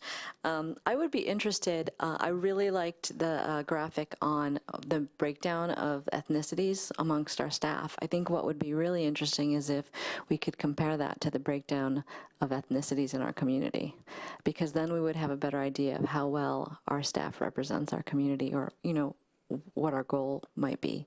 I think that would be really interesting, and I would love to see that if you could put that on your agenda. But great work, really exciting. Thank you so much. Thank you. Councilmember McNeil? Thank you, Mayor. Well, I too want to thank you for all the hard work and effort and stuff, everything that you're doing right now with this, because it is so important right now in our climate, first and foremost. And it's important for young people to understand that it's available, to see, like you mentioned in the slideshow, people that look like them.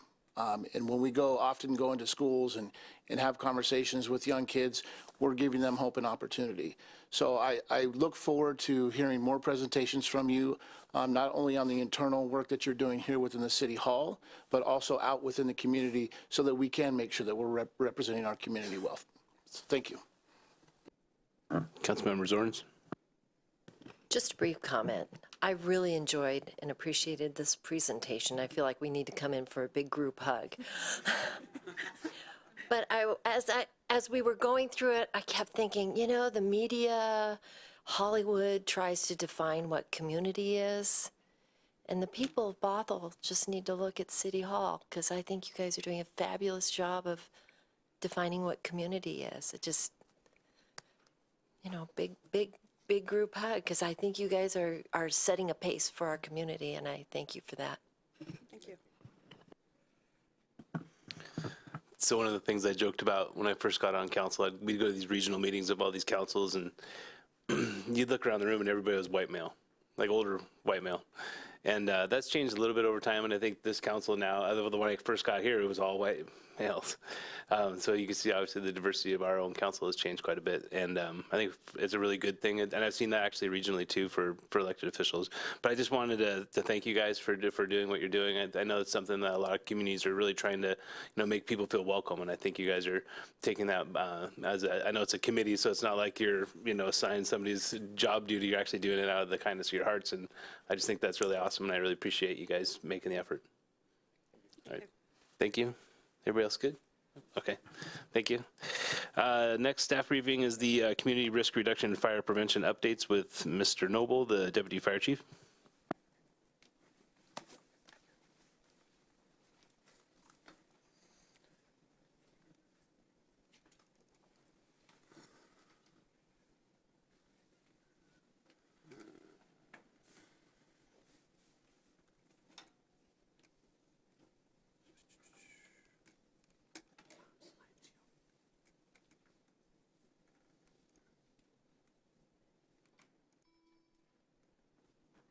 There we go. Hi, good evening, and thank you for your time, Mayor, Deputy Mayor. I'm Butch Noble, the Deputy Chief Fire Marshal for the City of Bothell Fire Department. And I'm here to explain a little bit about what community risk reduction actually is. And we knew we had somewhat of an identity crisis in community risk reduction when we would answer the phone in our office, and we'd answer it, community risk reduction, how can I help you? And the person on the other end of the phone would say, I'm sorry, I think I have the wrong number. So we are currently called Fire Prevention Community Risk Reduction in an effort to let folks know that they've got the right department. But community risk reduction is so much more than just fire prevention, and that's what I want to talk about tonight. I would ask that when you think of community risk reduction, you really think of us as a proactive and reactive risk reduction department.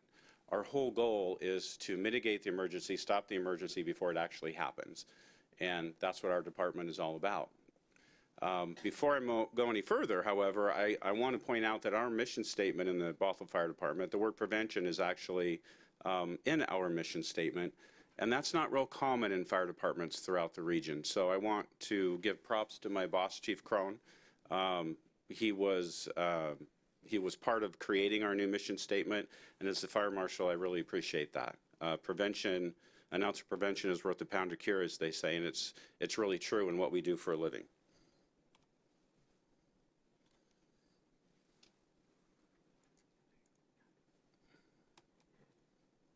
Bear with me here. So a little bit of history on community risk reduction. In the early 70s, the Nixon administration commissioned a study to really get to the bottom of why we were having so many fires and so many fire-related deaths. It was a 2-year study, 2 to 3 year study, and the result of that study was this document over 300 pages long called America Burning. Most of us in the fire business have heard of this study. I recently attended the National Fire Academy where I read this in depth, and I had never done that before. The gist of this study was that back in the early 70s, we weren't doing a very good job educating our firefighters, educating the American people and our communities on the basics of fire behavior, how to prevent fire behavior.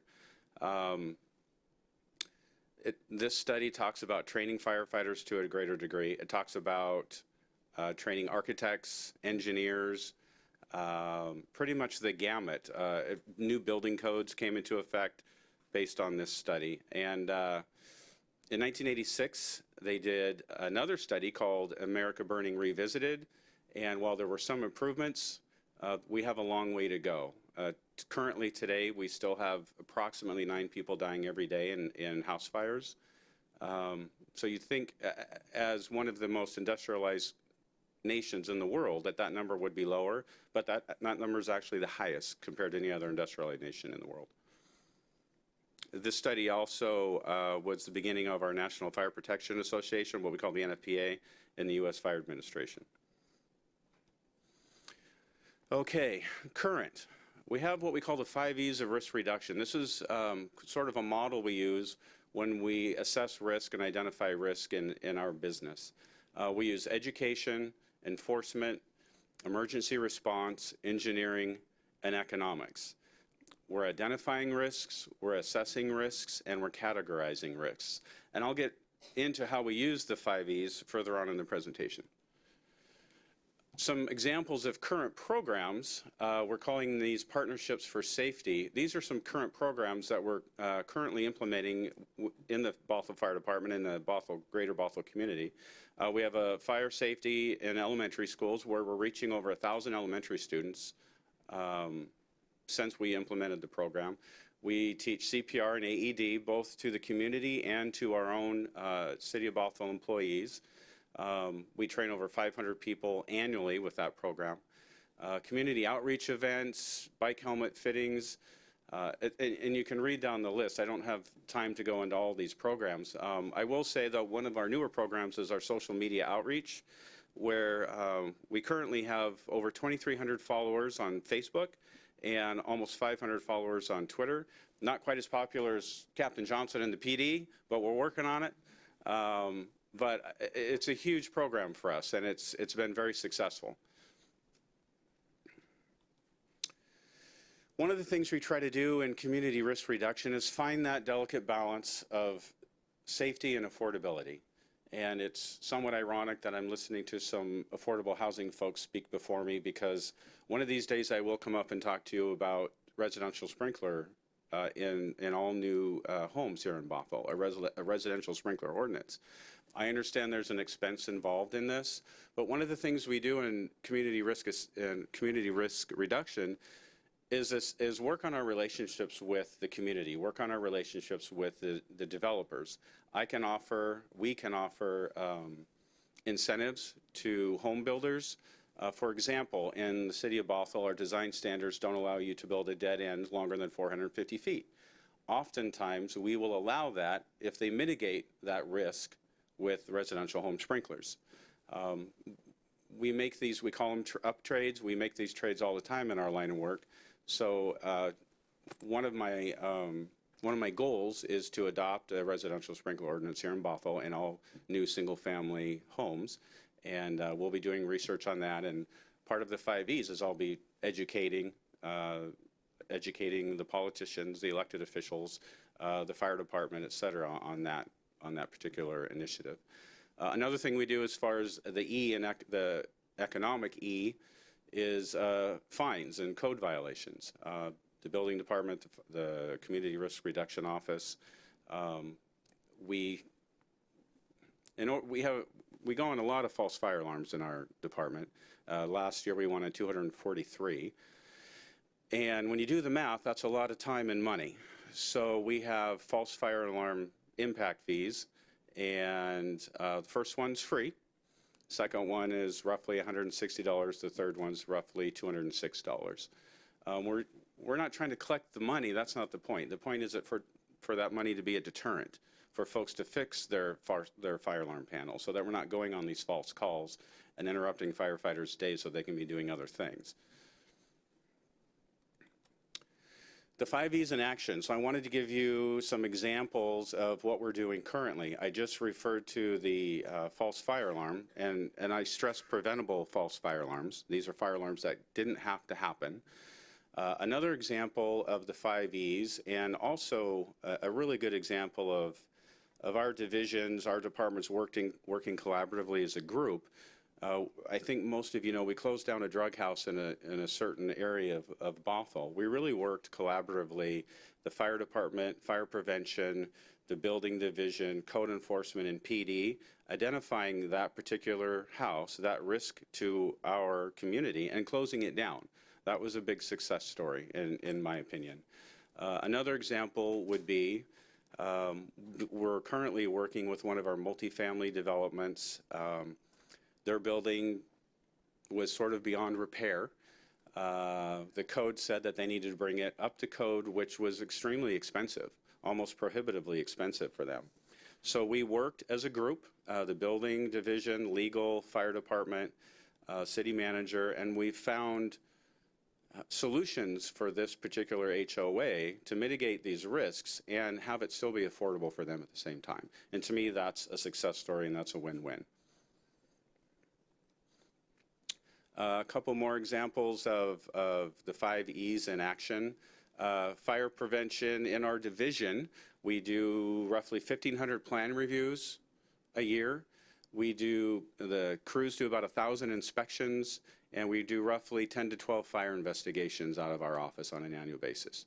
Like I stated before, we teach CPR, AED, and first aid to the community as well as to other city employees. And the interesting thing about this DUI drill picture is it really should be distracted driving drill picture, because distracted driving is now causing more fatalities in teens than alcohol-related driving accidents. So stay tuned for that initiative. That'll be coming up. Some examples of some future innovations, some future initiatives. Close before you doze. The picture on the right is an example of a burn room with the door open, and the example on the left is the same room with the door closed. Stop the Bleed is another initiative based on mass shootings. It's an unfortunate reality of what we're dealing with these days, but Stop the Bleed is all about putting kits in high schools and other facilities and teaching the folks that reside there how to apply pressure, et cetera, to stop bleeding. Again, I don't have time to go into all these initiatives, but stay tuned because we will be examining all of these and potentially implementing them in Bothell. So in summary, I want to leave you with this. Community risk reduction is so much more than just fire prevention. We really are an outreach program.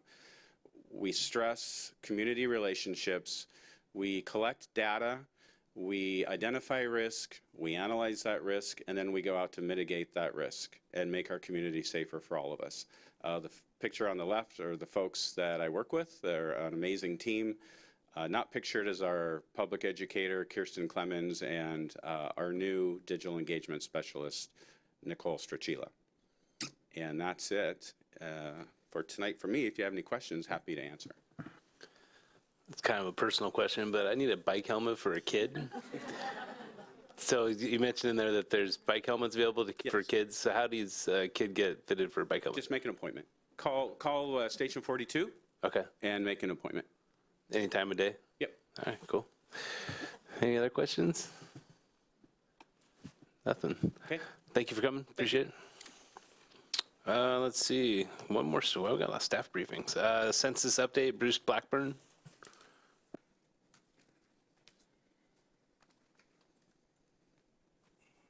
Oh, I need my glasses, unfortunately.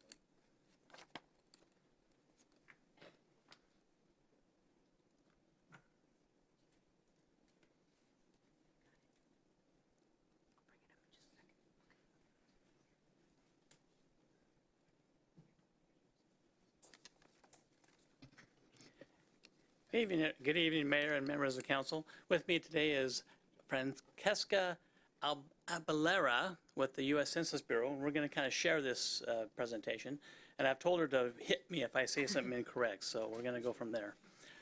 This is the U.S. Census, and we're starting the 2020 effort as we speak today. And this is, of course, a constitutional requirement, and it determines a lot of important information for the city. Both congressional representation, helps distribute federal support in education, health, and infrastructure funding, about $2,300 per Washington State residence.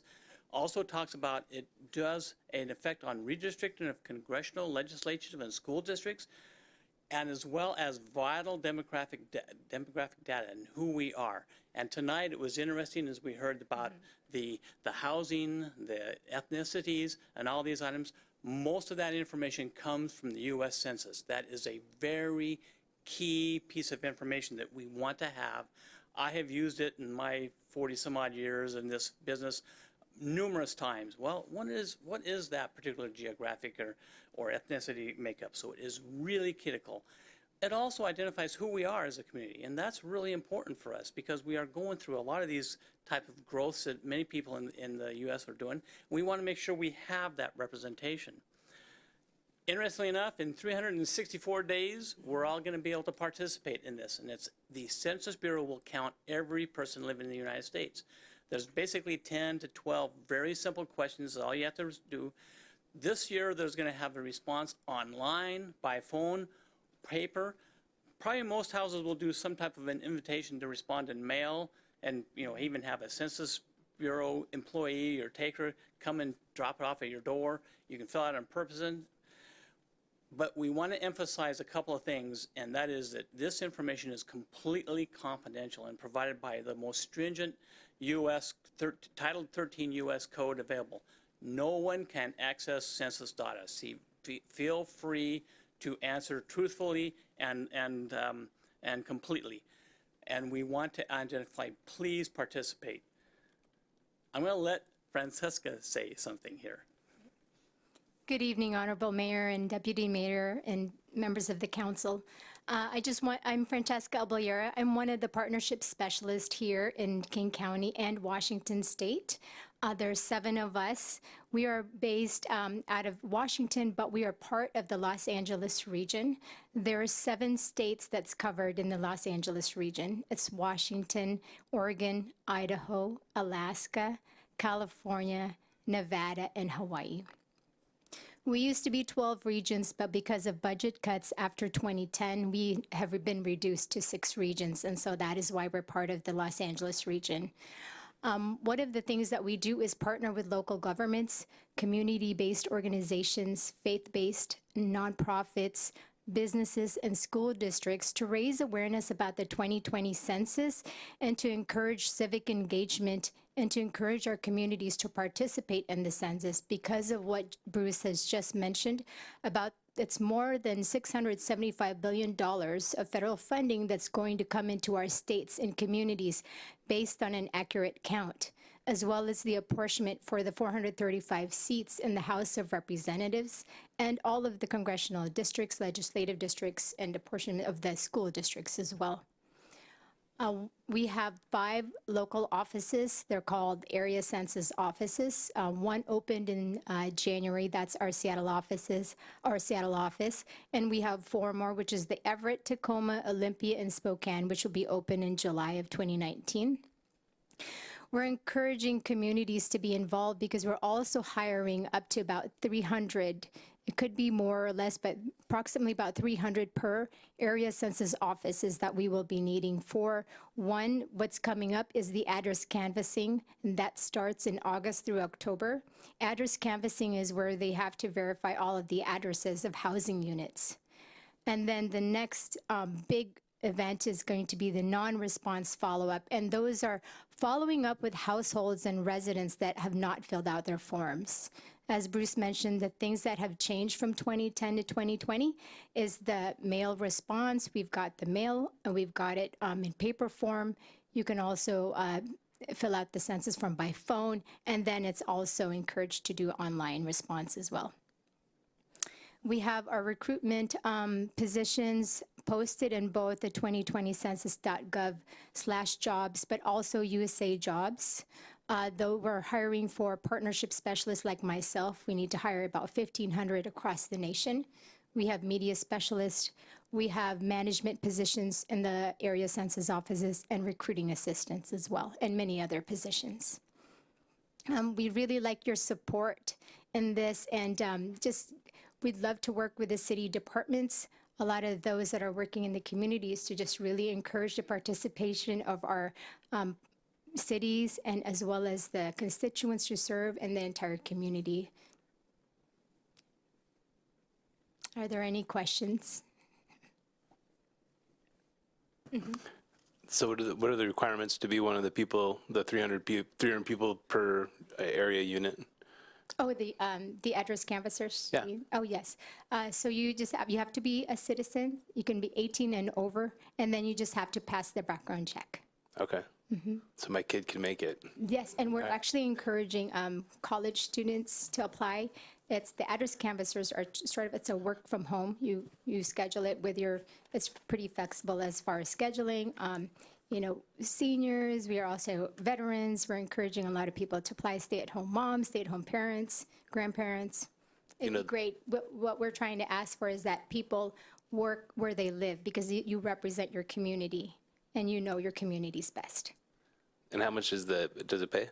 So for King County, and I can send you, we have several different recruitment flyers, but I believe it's anywhere from $23 to $25 per hour for the King County. And then I think it's a different rate for Snohomish, 18 to like $23, $24 an hour. Okay, thank you.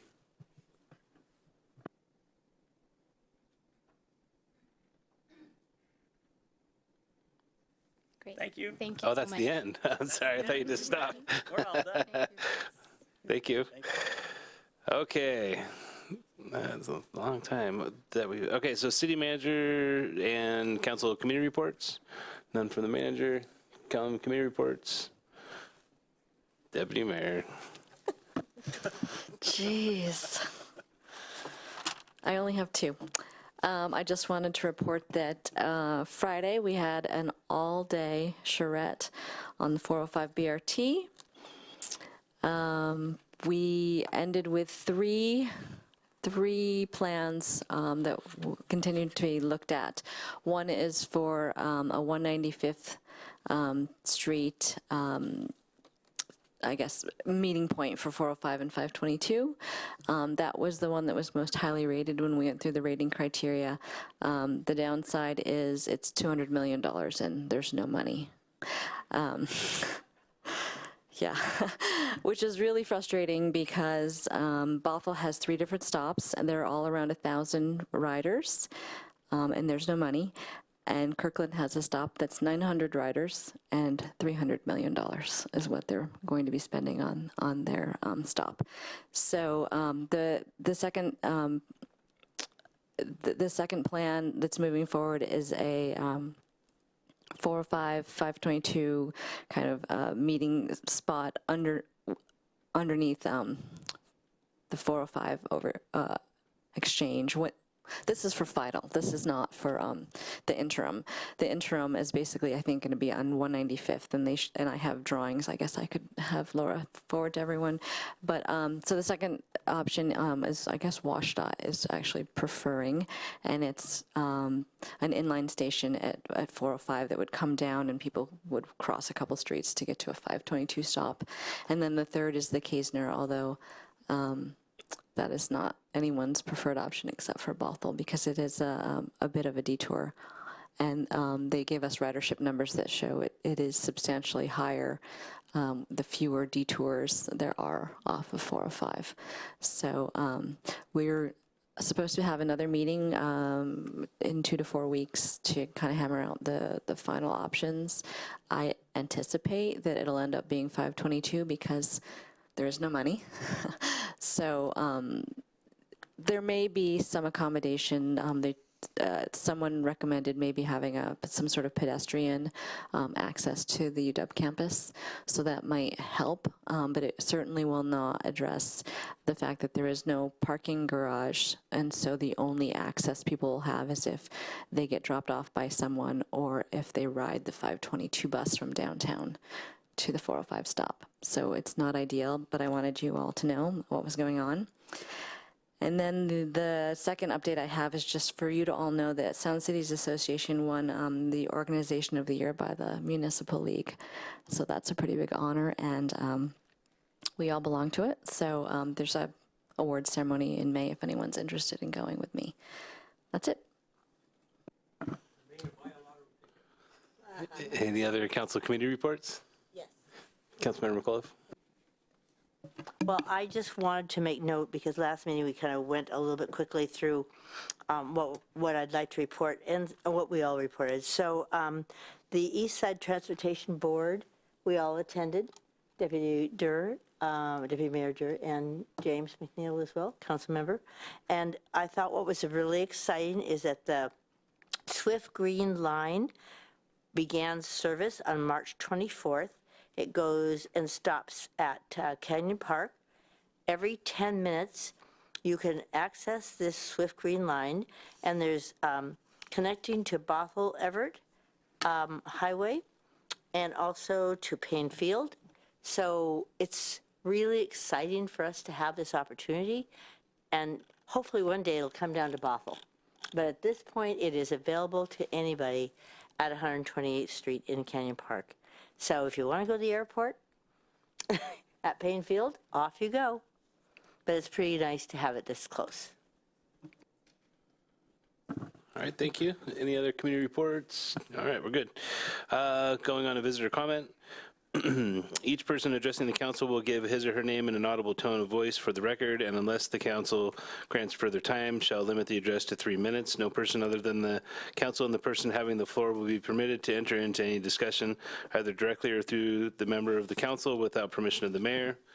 And first person is Forrest Conover.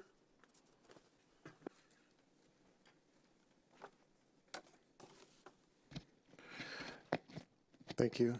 Mayor, Deputy Mayor, City Council members, my name is Forrest Conover, formerly of the Bothell Police Department. And I'd like to start off by saying I had the really good fortune of spending nearly 3 decades in law enforcement. And I was even luckier because I got to do the majority of that in the city of Bothell.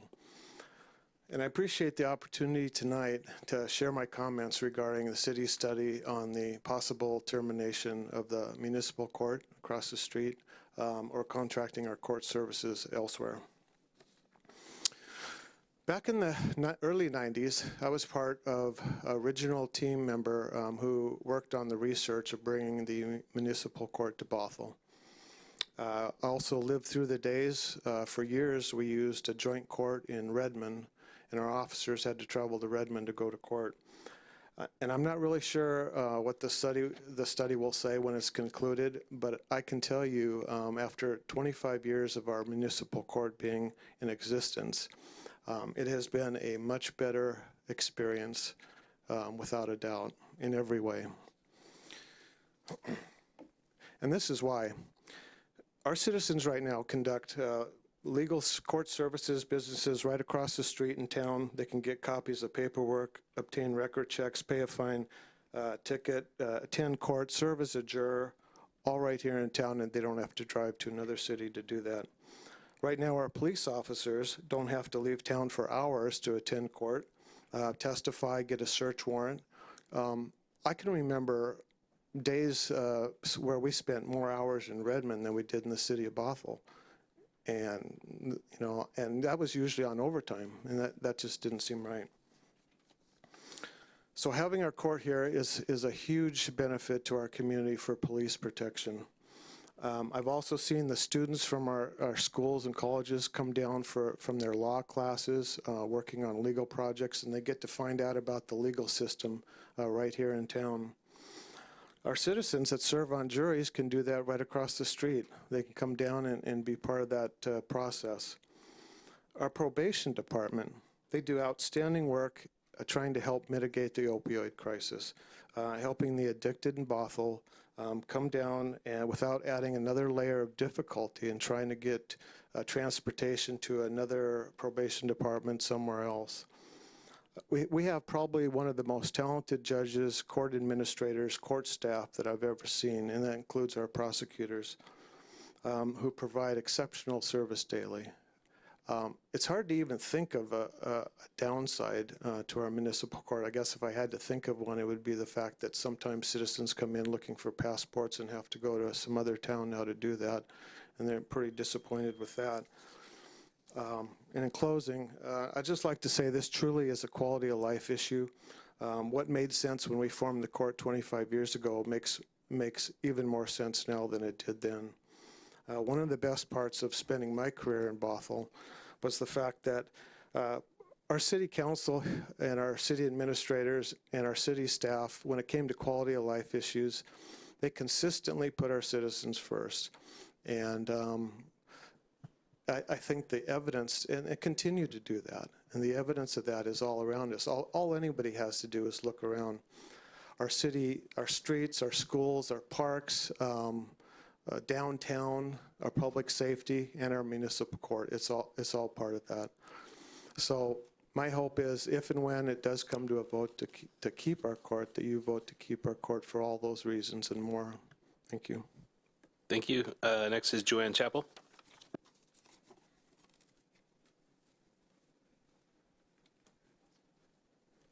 Good evening, Mayor, Deputy Mayor, and Council. My name is Joanne Chappell. I've lived in Bothell for 16 years, and I love it here. I have a question and a comment concerning the possible outsourcing of the court. My question is, I understand that currently there are a couple of consultants helping us to decide whether it would be feasible to keep the court. My question is, has it already been decided that we're going to outsource? Because I guess I don't understand when we had the recent public levies passed, why the court's needs were not included in those levies. Capital needs or staffing or operating needs apparently were included in those levies. So I'm not sure why that is and why that wasn't why the citizens weren't asked for money for the court if that's what it is that we need. My comment runs along the same lines as the person who just spoke, and that is that, I hope that when we're evaluating the cost benefit to keeping the court, that things like inconvenience for the entire citizenry of Bothell will be taken into account in some pro-keeping the court column, as well as the loss of the Bothell Youth Court, which would happen if we lost the municipal court in Bothell, which so many children have taken part in and done great things with, and I had hoped that my current 7th grade-year-old son would be able to participate when he was old enough. So I sincerely hope that the keeping the court in Bothell is still under consideration, and if it is, that it will be kept here. Thank you. Thanks. Next is Al Feigenbaum.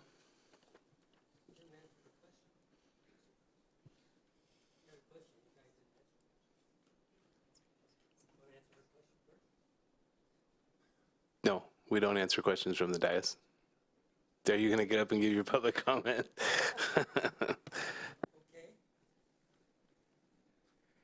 Most of you guys on the council know me.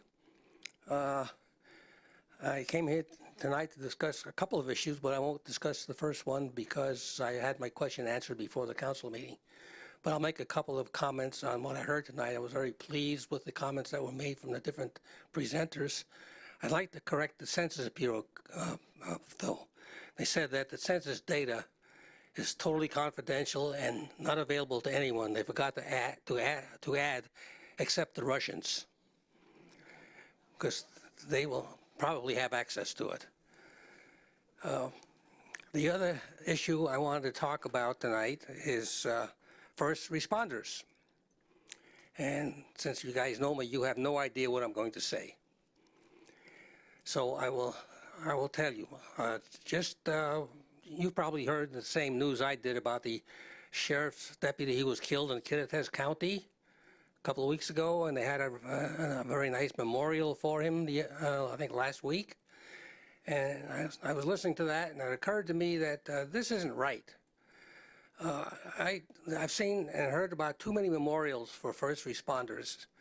It doesn't do them much good because they're dead. For them to know that their services was appreciated has to be done while they're alive. As you people know, I live in Green Acres, and for those of you on the council who don't know what Green Acres is, it's a senior citizen mobile home park. And we are the biggest pain in the butt to the fire department, without a doubt. And every year, we have fundraising for the fire department, and we give them a big fat check. We just gave a fire department check, I think, in January. I think it was about $5,000 or something like that. Anyway, we appreciate what the fire department does for us. They're very, very important. So the police. I would like to see the city put together a first responder day. We have Arbor Day, we have Flag Day, we have Halloween, we have April Fool's Day. We don't have a first responder day, and these people have a crappy job, totally stressed. Most of their engagements with the public are adversarial, or a good many of them are anyway, and so I appreciate what the first responders do, police and fire both, and I know they have a hard job. And I would like to see the city schedule once a year a first responder day, preferably during the summer months on a Saturday maybe, June, July, or August, where the city can give people an opportunity to come up and say thank you for your service. We appreciate what you do, because they don't get enough applause. They get too damn much bad press, in my opinion, that they don't deserve. So I would hope the city would think about doing something like that. I don't know why it hasn't been done before, and I don't know why I didn't think of it before. Because it's important, I think, that people recognize how important the police and fire are in the community. And like I said, they get too much bad press. So I hope the city council will please consider my recommendation tonight to create a first responder day sometime in the summer months would be my suggestion. Like we're going to be outdoors on a Saturday. Thank you very much. All right, thank you. Next is Melissa Houston.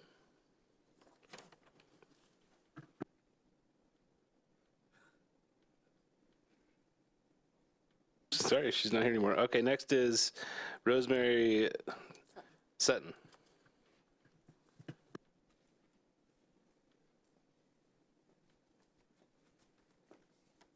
Good evening. My name is Rosemary Sutton, and I live in the Valley View Sunrise neighborhood.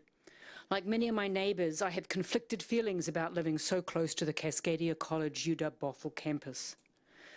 We believe in higher education, have employees and graduates in our families, and have personal experiences of the transformation that higher education can stimulate.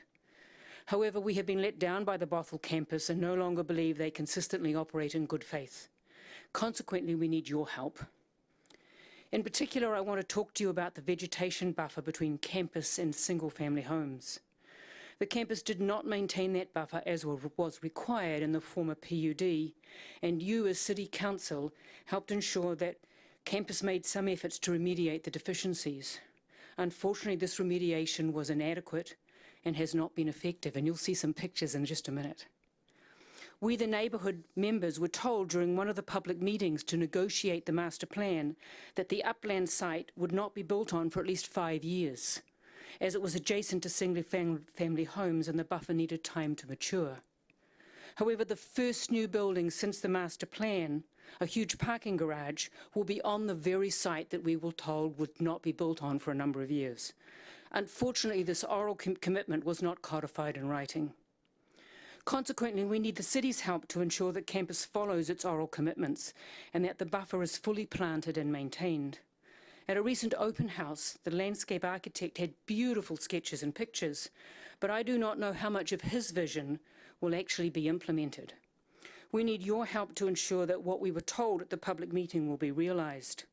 Can the city staff obtain an estimate of the level of funds needed to plant a healthy buffer?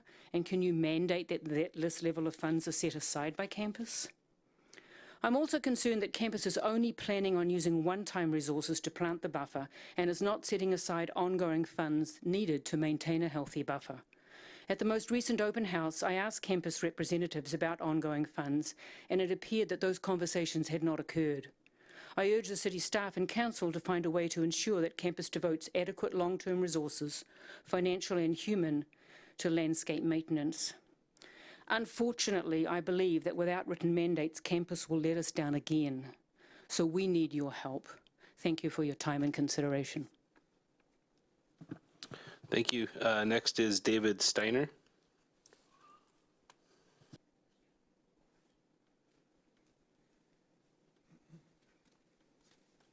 Hey, good evening, members of the City Council. My name is David Steiner. I'm a King County District Court judge, and I've been a judge in King County District Court for 23 years. But before that, in 1995, the Bothell City Council appointed me as the one of the judges of the Bothell Municipal Court.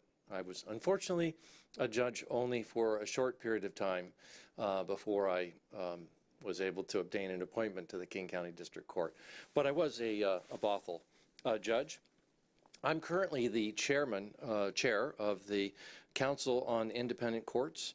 The Council on Independent Courts is a committee of the District and Municipal Court Judges Association. Our committee is tasked with continuously surveying and studying the operation of courts that are served by its membership, that is the membership of the DMCJA. We also suggest changes through rules, legislation, and other methods. We report annually to the Supreme Court as well as to the governor and the legislature on the condition of the courts of limited jurisdiction, including the association's recommendations as to any needed changes. Court independence is detailed in a court rule, GR 29. GR 29 trumps all statutes and contracts that would encroach upon judicial independence. The purpose of our committee is to ensure that court decisions that are made in courts are made free from interference with other branches of the government. If another branch ever attempts to control or influence the judicial branch, this creates an appearance of impropriety and causes citizens to be concerned about the fairness of any decisions that are made in that court. Without trust, our courts are ineffective, and the people that have to place trust in our rulings lose faith in the courts. Regionally, the City of Bothell Municipal Court is a recognized, it's recognized as a strong court, as has been an independent court. You've had a judge who's been here now for 10 years. So I'm here tonight simply to indicate that as chair of the committee, I want to offer the committee's support to you as you study your future and the future of your court. We want to make ourselves available to you as a resource in the future if there are any issues that you need to consider related to the effectiveness of your court and court independence. So thank you very much. Thank you. Next is Douglas Fakes, F-A-I something. Oh, it's an R. Ooh.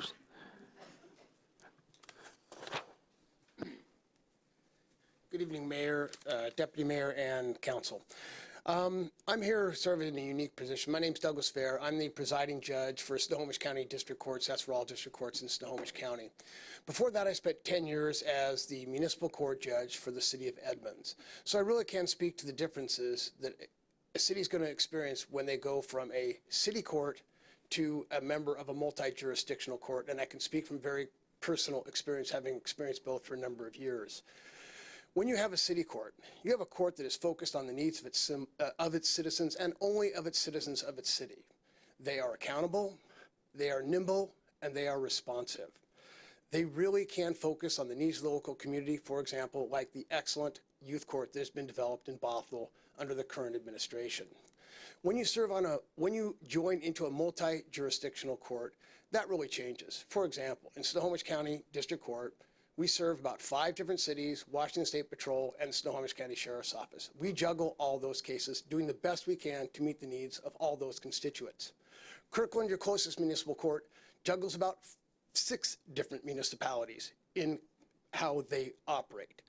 That doesn't mean that they don't do their best, and we don't do our best to try and meet the needs of our cities, but our focus is not on one constituent, the citizens of our city, unlike your current municipal court is operated. And also because Bothell is a uniquely situated city. You straddle a county line, okay? So here's the deal. If you go to Snohomish County, half your voters in the city will be disenfranchised from voting on a judge that would hear in their case. If you stay in King County, your Snohomish County citizens are disenfranchised from voting on a judge that might hear their case. If you move to a city like Kirkland or some other city, every citizen is disenfranchised from voting on their judge. These are your constituents. These are people that look to you for accountability. The last thing I want to talk about is that a lot of times this is discussed as an expense issue. Well, really what it is a cost shifting issue. And I think your former police chief explained that very eloquently. When you no longer have a city municipal court, you are at the whim of whatever court and whatever schedule they have. That is police overtime. And you also shift the cost and the burden of attending that court to your citizens. Instead of 5 or 10 minutes to cross the street, they're going up and down 405 during rush hour so they can serve as jurors, serve as witnesses, or have their cases heard. Again, these are your constituents. These are the people that you're responsible to as city council members. And I urge you as you go through this process to take that very seriously as to who you serve when you make this kind of decision. Thank you. Thank you. Next is Rebecca Robertson.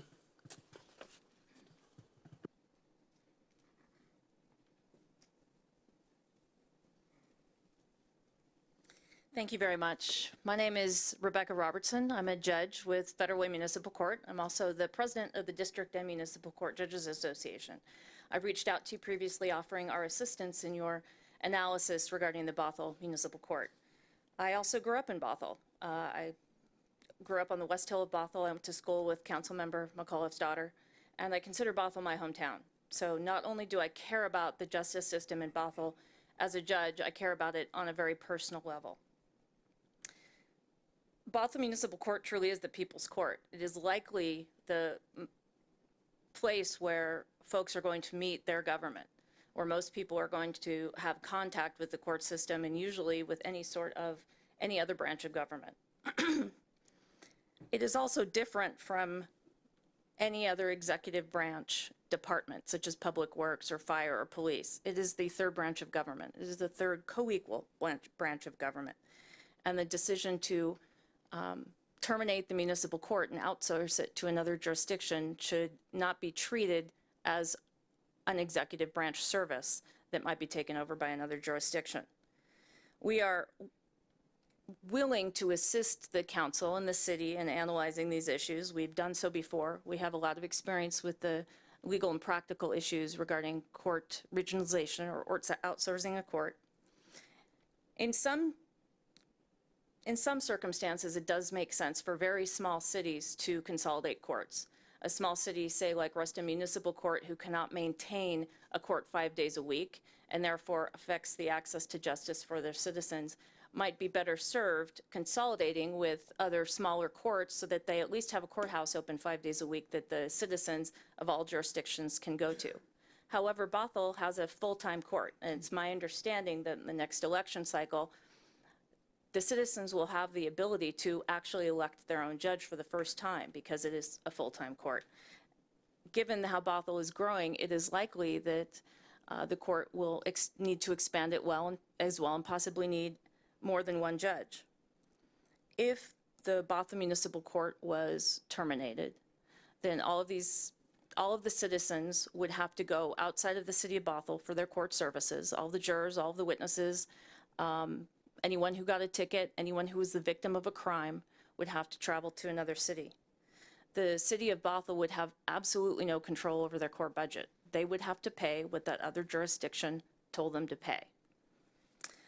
Other folks have talked about the impact on the public and police having to go to that other jurisdiction. We have seen that happen. The potential for the citizens of Bothell, the potential to elect their own judge and choose who will represent them in the third branch of government will be lost. And the city will have much less flexibility in tailoring their court services towards their citizens, which can be very important for public safety. I would encourage you to reach out to us and listen to your citizens in regards to their access to justice when determining your court's future.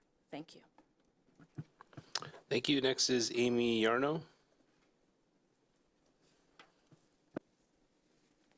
Hello, thank you for this time. I reside at 10821 Northeast 182nd Court, about 30 feet from where the 5-story UW garage is going to be built. And I am in agreement reading on behalf of my neighbor who is homesick right now. We want to start by saying thank you to those of you on the council who have supported our neighborhood through this challenge with UW. The original retirement of the PD took place. One of the things I felt the city really understood and was disappointed in was the degree to which the UW had allowed the buffer between our properties to be broken down. One of the clear messages was that they needed to rebuild the buffer. I want to show you some pictures. I don't know how this works.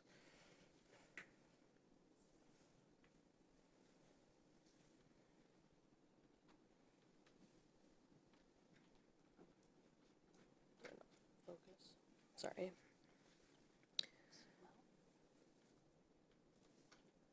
Oh, there we go. Thank you. Perfect. Just want to show you some pictures of how not only have they not rebuilt the buffer, but it's worse than it was 2 years ago. The first two pictures are 2 doors down from me from my neighbor's kitchen window.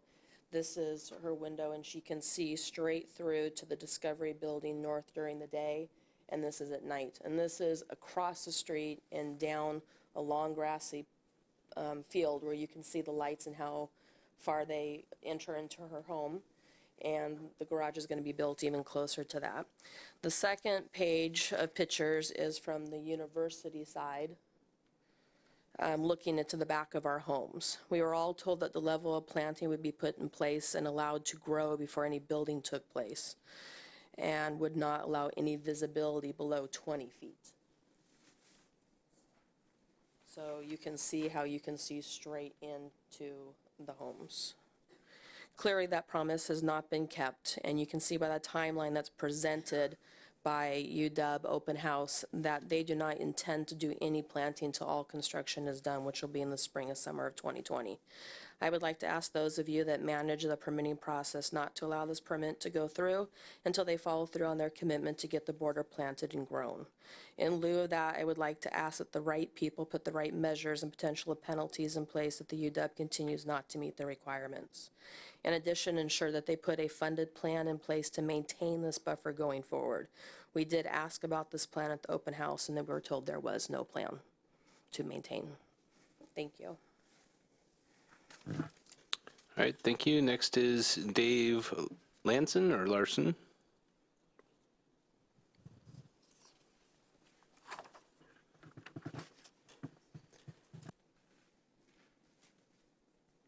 Apparently judges should have been doctors instead of judges because it's Larson, so thank you.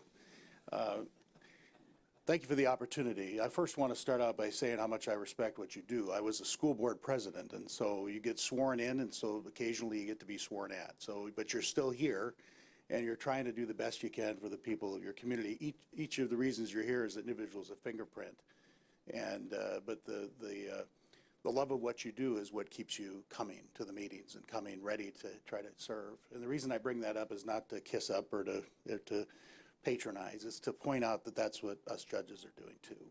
We love what we do. We love what we can do for our communities, and we love the opportunity to help the people of Bothell have the best court and the best court services it can.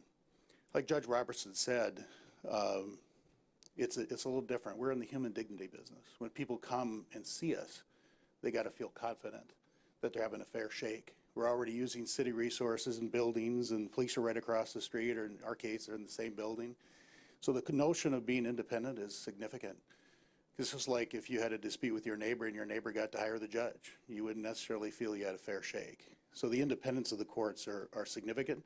That's why we're here. That's why we're going to be a little bit pushy. We have a separate infrastructure we have to answer to. Judge Gelson here answers to GR 29. If she doesn't follow GR 29, she can be disciplined, because we have a Commission on Judicial Conduct that watches us to make sure that we maintain that independence. So as we proceed, please understand to the extent to which we're pushing back and trying to be part of the process, that number one, we don't want Judge Gelson to be put in a position where she has to do it, because she has to work with you, number one. Number two, we love what we do, and we love what courts do for people. And so please understand that as we proceed, that we want to be part of your deliberations, because we think we have some information we can give that hopefully be valuable. The goal here is for you to be able to brag about the independence of your court, to be able to go to your citizens and say, I was part of that. I was part of the fact that you can come into court and feel you're treated fairly, and you can come into court in your neighborhood and feel you're treated fairly. So that's the goal, and I hope that we can get there for all of us. But there's a lot of crunching, there's a lot of things to look at, but we're here for you, okay? So please understand why we might be a little persistent, So thank you. Thanks. Next is Del Spivey.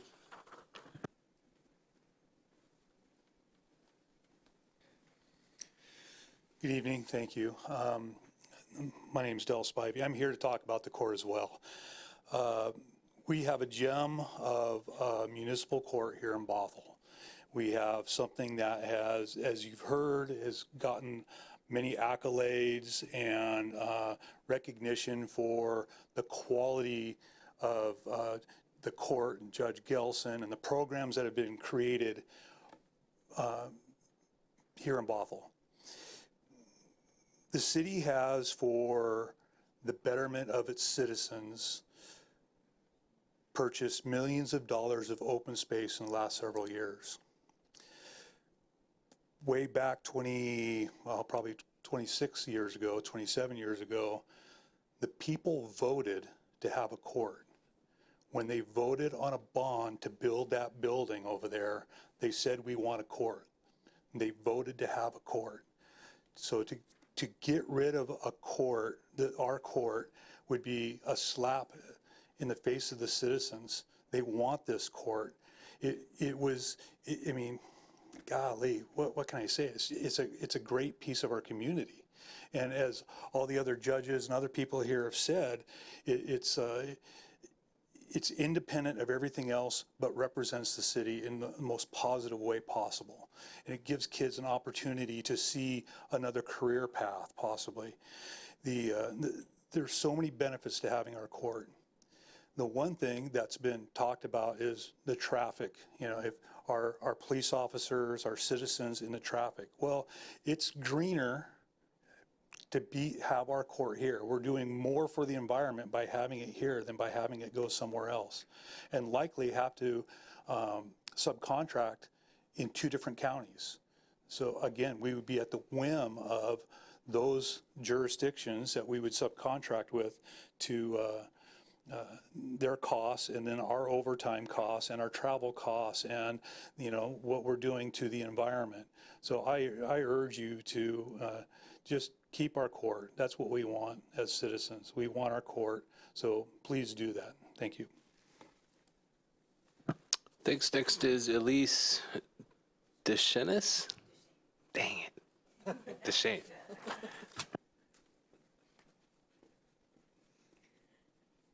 Good evening. Thank you so much for this opportunity. And again, my name is Elise Deschene. My family has been in Bothell for 40 years, more than 40 years now. I went to St. Brendan's, I went to Bothell High. I currently live over by Thrasher's Corner, just outside of the city limits. My parents, though, are still right up the hill, right by Canyon Park, and plan on staying there for a very long time. I am also a county prosecutor in Snohomish County. I've been doing this job for 12 years, and I'm here obviously to talk about the importance of keeping the courts local. We heard a lot tonight about community, about developing diversity within your government and also within the community. And I want you to remember that your courts are part of that community, a part of understanding what the diversity within your community is and how best to serve them. Most of us, unless you do my job, luckily don't come into contact with the courts, but those who do sometimes need help. And if we can have an understanding of what our community needs and what programs are working, we can help impact people earlier and better. For example, here in Bothell, it's my understanding that low-level drug crimes are being put on individuals who've been accused and found guilty, are being put on probation and being monitored. And it's making an impact in getting to them earlier before we see repeat customers coming back into the court. And that's what I've seen a lot of in 12 years, people deteriorate as they fall through the cracks, because in the counties, the probation office is doing a great job in district court with the best they can, but they don't have the resources and they don't have the local connection to each community. And when I talk about your courts, I'm not just talking about your judge, and Judge Gelson is doing an excellent job. It's also your probation officers and the other staff that understands the community. It's your probation officers that know the local programs that can help people. They know where the pockets of problems are in your local community. When you have an outsourced court, you're going to have, I'm guaranteeing they're not going to keep up on the number of probation officers that goes with the increased number of individuals going out to there. And they don't understand the local needs. taking a shift in the other direction, Councilmember McAuliffe, you mentioned there's no place for children to go. Well, there has been one system or one program developed within the courts, Bothell Youth Court, that you've heard about. I volunteered with that. I've helped coach and mentor some of those kids, and it is an amazing program that accesses the courts for kids and exposes them to things that they maybe didn't think that they could do in the community, as when they grow up. As well as we've had mock trial teams in the past. I helped coach one of those for a couple of years as well. We didn't have one this year, but I'm sure hope it comes back. And it's again another opportunity that locally, your local students can come into and get access to different programs and exposures that are important. So I just ask that you, when you're looking at all these programs you're developing, which are wonderful, diversity, community, that your courts are part of your community. Thank you. Next is Madison Cobb.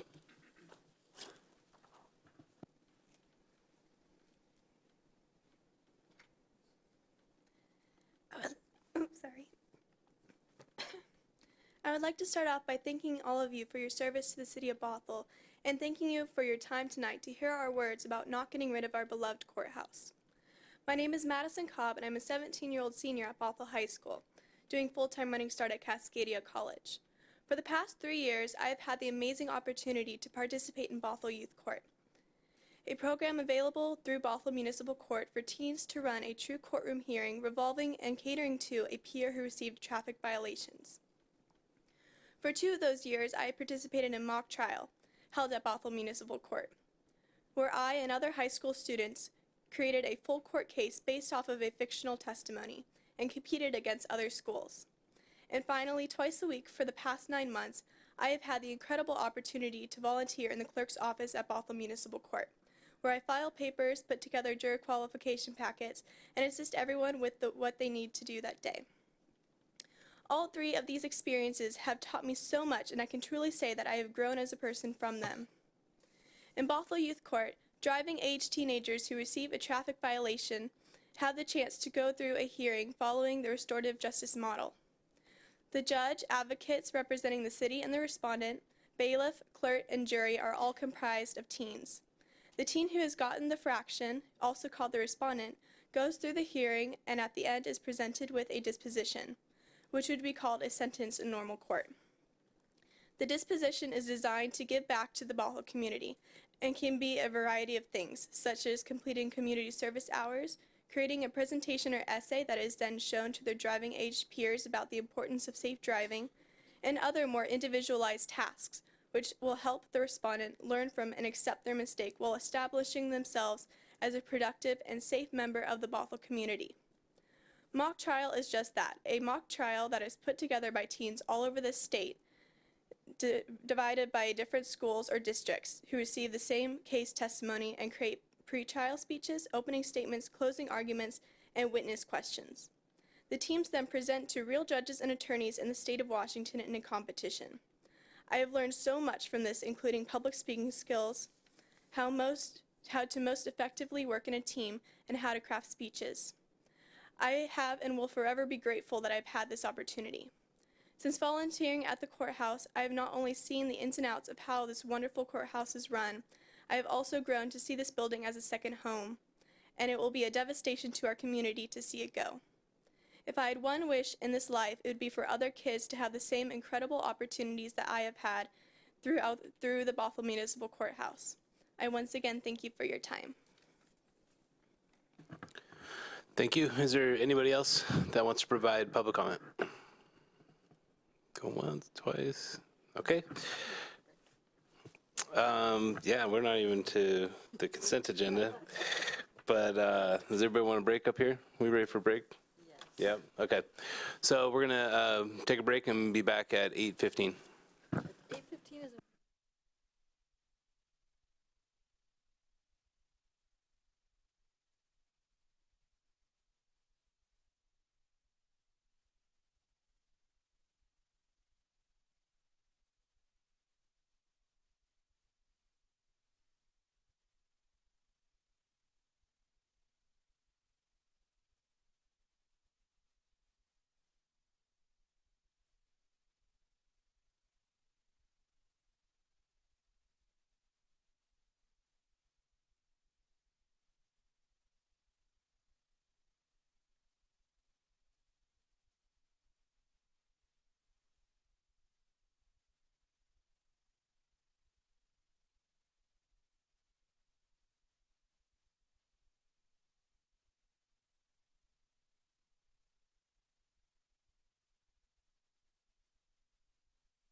All right, we are back from break. We're still back from break. No one's listening. That's not very nice. All right, we're back from break. Is there a motion? There's been no changes to the agenda, so is there a motion to approve the consent agenda? So moved. Moved by Deputy Mayor, second by Councilmember McAuliffe. Any discussion on the motion? Seeing none, place your vote.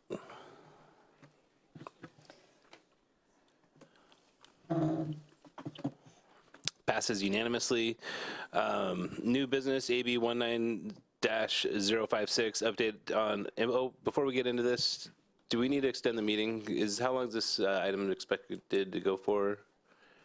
No, we can bust out. Okay. Update on implementation of public safety levy and bond measure and identification of implementation costs and staff needs, including request to create purchase specialist position. City Manager. Thank you very much. Good evening, Mr. Mayor, members of the council. I don't know if you've noticed this evening, we have some pretty attractive PowerPoint presentations. It's one of our improvements in how we want to present our information, and we had that designed in-house. And you can see staff's already appreciated using these new and improved formats, so I hope you're enjoying them as well. So it's my pleasure this evening to present to you an update on the public safety levy and bond. This was passed in November by the voters, and staff has been working feverishly to do the implementation of both. Sitting to my right is Carly, see, and I'm not, Jorger. It's not the good German pronunciation, but that's all right.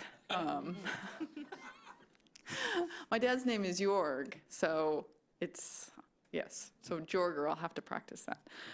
Carly is our levy coordinator, and I'll be talking about that position in a little bit, but she's played an instrumental role in working with the project team to begin the implementation of this really important levy and the bond measure for the city and for the community. So going back a little bit in history, this is what we presented to you prior to your decision to put this on the levy on the ballot. These are the 27 positions that you ultimately directed us to include in the levy. And this is what the voters passed and are expecting from us over the next 12 years. So that should be a little bit walk down memory lane. That's how we told the community we were going to maintain and improve the level of public safety within the city of Bothell. For the bond measure, we said we wanted to demolish and rebuild 2 of our fire stations at Station 42 and 45. And if I can learn, that we renamed those now, or now 142 and 145, though they're not. Just the rigs. Just see, I'll never learn. I try so hard. So just the rigs, not the stations. Oh, I guess because the stations don't move and don't go to fires. Right. That makes perfect sense. So that's our plan for the bond measure. So what have we been doing since the voters graciously approved both the levy and the bond measure? Well, we've been working, as I said, very feverishly. This is no small lift. Incorporating $4.8 million into our budget and adding 27 positions is a pretty heavy lift for an existing team of people. When we brought to you our original requests, it was a much larger number than the $4.8 million that was passed for this levy. And you asked us to really pare that number down. We wanted to get to a number, and you wanted us to be below 50 cents per thousand for assessed value. We came in at 44 cents. One of the things that we did internally is we had to make some decisions about how we were going to implement this levy. We didn't ask for any administrative positions to do implementation. We said as a team that we were going to figure out from our own innovation, our own creativity, and our own hard work how we were going to do this without any additional positions. Those discussions have come to fruition, and we had to figure out how to be able to implement this levy. And so one of the first things we did is we created a project team. Somebody needs to lead a project like this, and so RIS Director Joe Sherman stepped up and, as an exceptional project manager, agreed to take on this project. So we have a project team that's working together. We're meeting on a weekly basis to talk about how we're going to do implementation.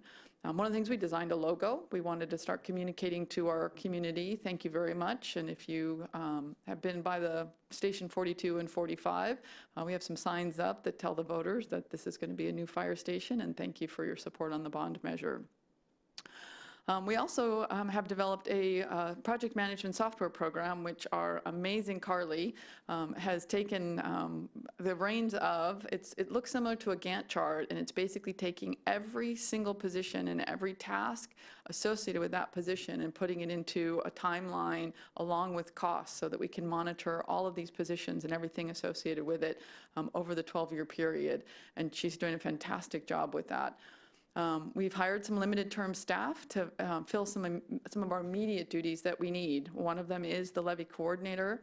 We've also hired a background investigator for the police department to be able to speed up recruitments, filling the number of positions we need to fill for police, not only for the levy, but also for normal positions that are becoming vacant.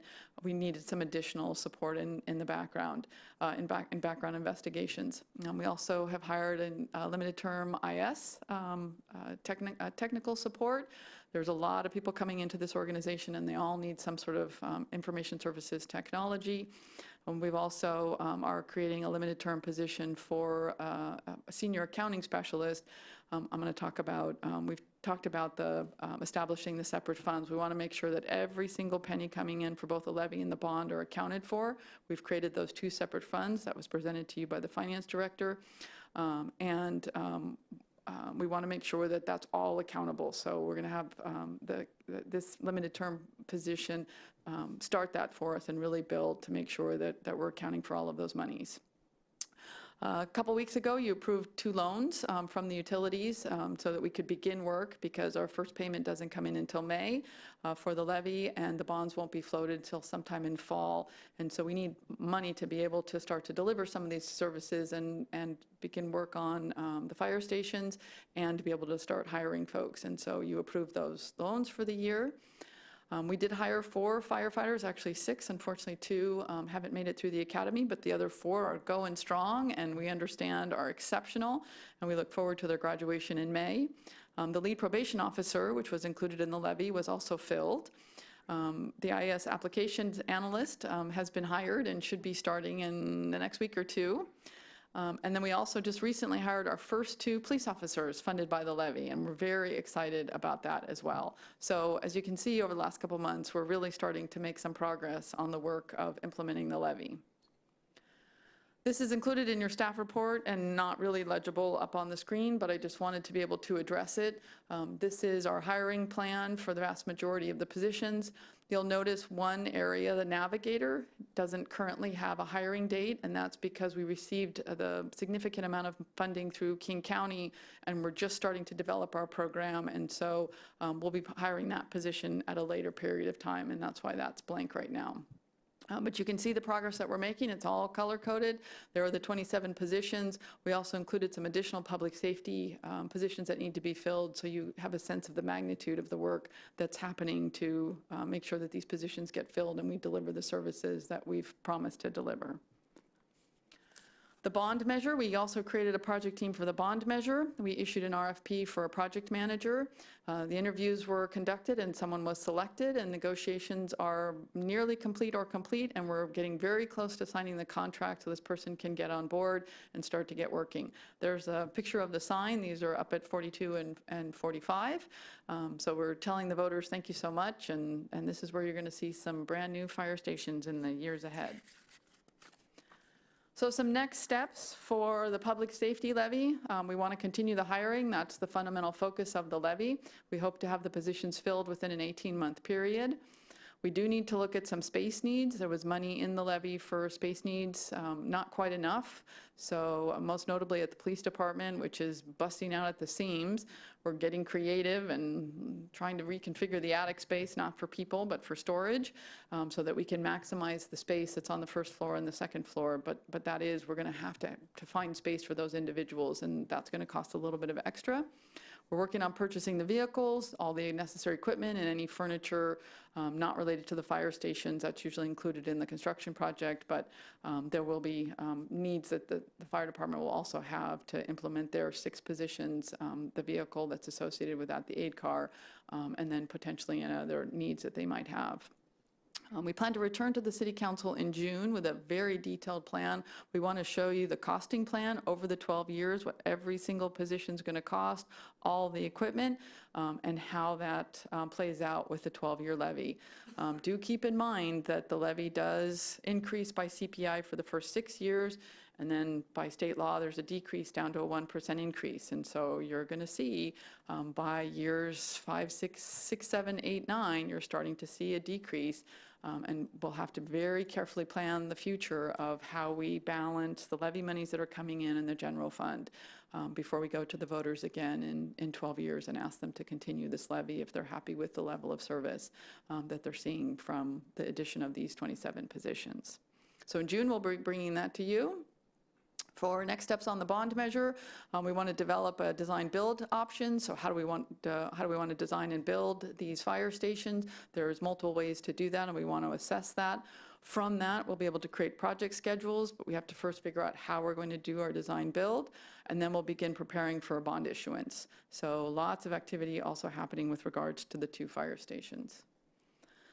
I wanted to share with you the implementation costs. I want to make sure that the council is very aware of what's happening with regards to the money being used from the levy and that you fully understand what is being spent with regards to levy funds. As I said, we were working very hard to implement this levy with our existing resources, and I think we've done a very good job, but I did identify some things that we just cannot do with existing resources. So we purchased the project management software. That's an annual cost of $3,000. So if we like it and we really feel it's beneficial, we would continue that through the life of the levy. Again, Carly, the limited term levy coordinator, Carly will be managing all the fundamentals of the project, the software, project management software, keeping us all on track, as well as she'll be the communications coordinator, communicating to the public and working on the quarterly reporting so that the community is just like we did with Safe Streets and Sidewalks, feels very connected to the levy and the bond. We hired the police background investigator, again, the limited term accounting specialist, the limited term IS technician. I do have a request for a permanent purchasing specialist, which I'm going to address in a minute. These are the police station facility improvements that I mentioned that we're going to need some additional funds to get all these folks into the police station. And this is an estimate for the interest for the loan that we borrowed from the utilities. We do have to pay interest on that. This is on the high end. We think it'll be less than that, but I wanted to put in a full amount. So at this point, what we're estimating for implementation costs is a little over $500,000. If you look at the total revenue that's expected from the levy over the 12-year period, this is less than 1% of those monies. And I think a very reasonable cost and a legal cost for use of the levy monies to move forward so we can get these positions filled. The recommendation that I have in the staff report, other than the update, is to consider and approve a procurement specialist position at a total cost of $162,000. This is for the remainder of the 2019-2020 budget that would be funded between the general fund, utilities, and levy funds.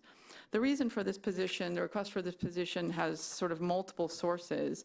One is it was recommended through an audit that we had last year. We did a piggyback procurement, and the auditors had a finding for us that we didn't 100% follow our purchasing guidelines, our purchasing policy. And so as our response back to the auditors was to consider a purchasing position, someone who specialized in this and could provide the guidance and oversight necessary for the size of organization that we have. It's also interesting, the auditors have an accountability list that cities are to look at as they're preparing each year for their audits. And on that list is a section called support for professional or service contracts. And they highly recommend having support for personal or purchase service contract costs. There should be sufficient support so that an entry can tell the difference in how much service they receive based on how much they pay. And basically what they're saying is they're really looking for adequate oversight in our purchasing. So one of the things that the auditors look at every year is to make sure that we're following our purchasing policy. I have to say that we have very talented staff here and we take the purchasing policy very seriously. but it's not our area of expertise. And so some of the advantages that a purchasing specialist could bring to the organization is be more strategic and proactive in our procurements. We tend to be more reactive. If we need something, we go out and look and see what's available. If there's a collaborative purchasing process going on, can we piggyback onto that? Or, you know, we just purchase what we need at the time we need it. But a purchasing specialist could look at a more strategic approach and maybe purchase things at the right time and look for the right statewide or national procurements that are happening to garner the best prices for us. And then finally, we purchase about $40 million worth of goods, services, and capital projects this last year, so for 2018 as an example. So the cost of this purchasing specialist is less than 0.5%. It's 0.35%. So a very, very modest cost if you look at the amount of goods and services and capital projects that we're procuring on an annual basis. And so based on that, the size of our organization, we're now a medium-sized city. We're doing a lot of procurement. It is my recommendation that we have a procurement specialist position. And again, would be funded, split 3 ways for this biennium. And then when we come back to you with the 21-22 budget, levy funds would no longer be used, and we would look at general fund and utilities revenues to fund the position. And Carly and I are here to answer any questions that you might have. And the team is here as well, the project team for both teams, and happy to answer questions. All right, well, I have a couple quick questions. So the amounts for the coordinator as well as the purchasing specialist, are those fully burdened with like benefits and overhead? And Yes, they are. okay. And then what is the split between the utility fund, the general fund, and the levy for the specialist? A third, a third, a third. Oh, It's a swag. okay. And that'll be, and then after this year, it'll shift, right? Would be 50. 50-50. It could be 50-50. Utilities does a lot of procurement, and so again, without knowing whether you had interest in this, to do a full in-depth analysis, but we perceive that potentially utilities would pick up a little bit more, maybe 60-40, but we would make sure that it's an accurate split when we assign it. Okay, those are my questions. Do you have questions, Deputy Mayor? You answered one of my questions because I was curious about how much we spend annually, so thank you for that. So you talk about cost savings. Is there any way to quantify what kind of cost savings we would reap by having a specialist? You know, it's difficult. Sometimes the cost savings is the administrative support functions get so overwhelmed in an department, most notably someone like Public Works, that there's so many contracts and there ends up being so much procurement that the load of that department gets to the point where we have to look at maybe an additional position. And so this position would then take some work away from those individuals, so they would be able to focus on things that are more public works specific. Errors could potentially be reduced. Again, it's opportunities to be more strategic in how we purchase things and get lower cost for things, and make sure if there's credits or early payments that we could make those and have the cost of whatever we're procuring be reduced.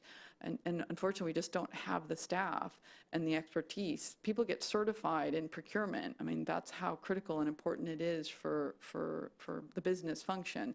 And we just don't have that expertise.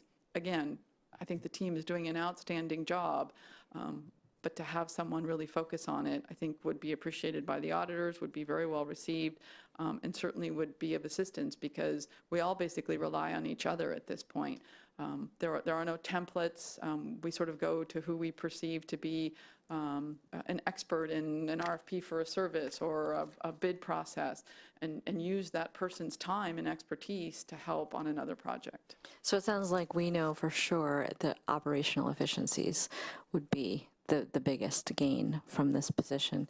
Do we know in terms of, oh shoot, I had another question on the tip of my tongue and I just forgot it. Shoot, well, I can't remember what it was. I'll have to ask you offline.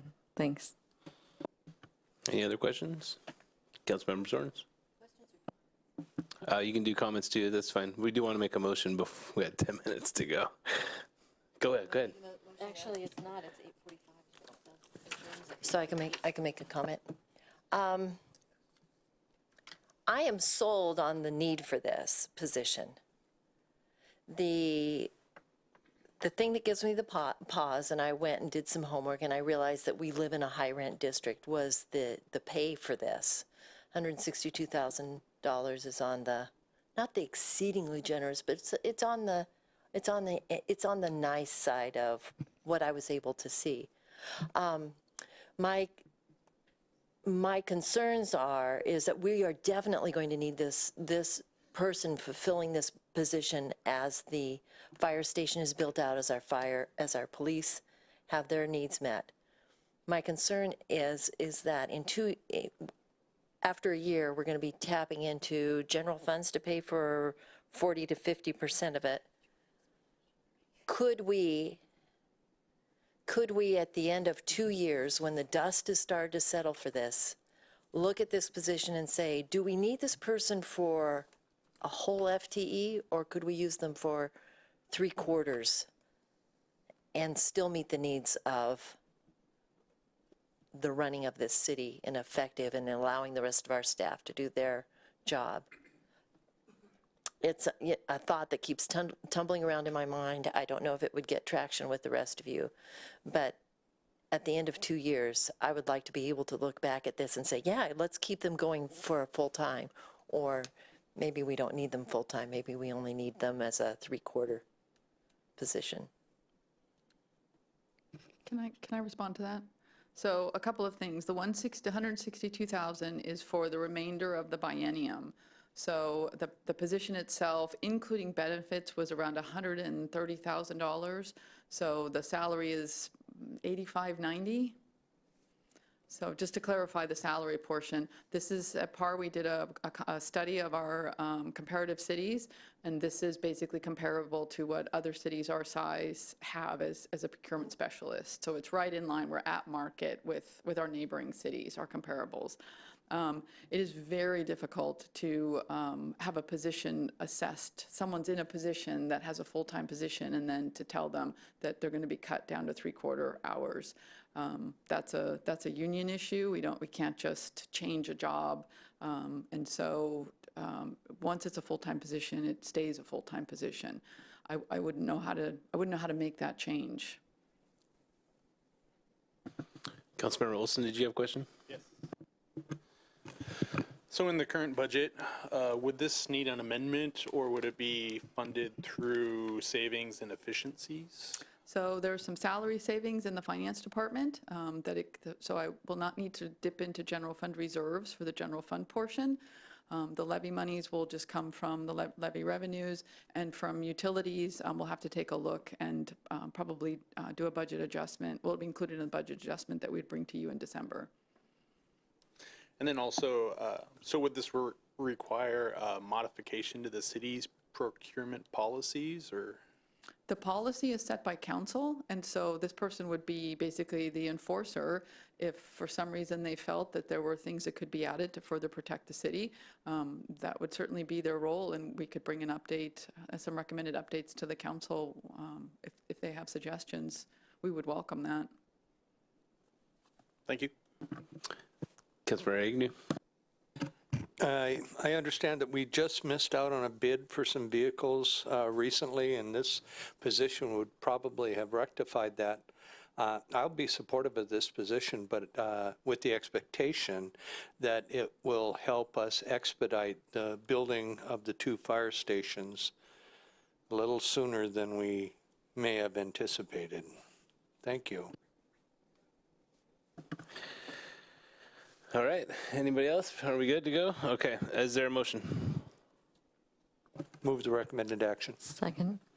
It's moved by Councilmember Agnew, seconded by Councilmember McNeil to approve creation and funding of purchasing specialist position at a total estimated cost of $162,000 funded for the remainder of 2019-2020 biennial budget by a combination of utility funds, general fund, and levy funds. Is there any discussion on the motion? I just wanted to bring up something real quick that when I talked to the city manager about this, I was kind of surprised that we didn't have a purchasing, wing of the finance department. I can't tell you how many times that I've had great ideas to purchase something, and the purchasing agent is the one that actually says, "Did you get 3 bids? Let me see the bids. Let me check." You typically save cities money on a transaction by transaction basis, so you can't really quantify that at the end of the day. But I think it's just a good service to the community to make sure the funds things are purchased for the best available price. So I'll be supporting the motion. Any further discussion on the motion?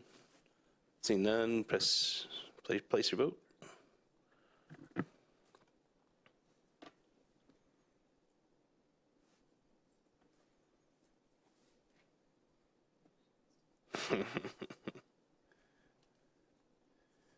There it is. Passes unanimously. Is there a motion to adjourn? Nothing else on the, oh wait, no, we're not done yet, are we? Bummer. All right, is there a motion to extend the meeting? I move we extend to 9:15. Moved by Deputy Mayor, seconded by Councilmember McNeil to extend to 9:15. Any discussion on the motion? Seeing none, place your vote.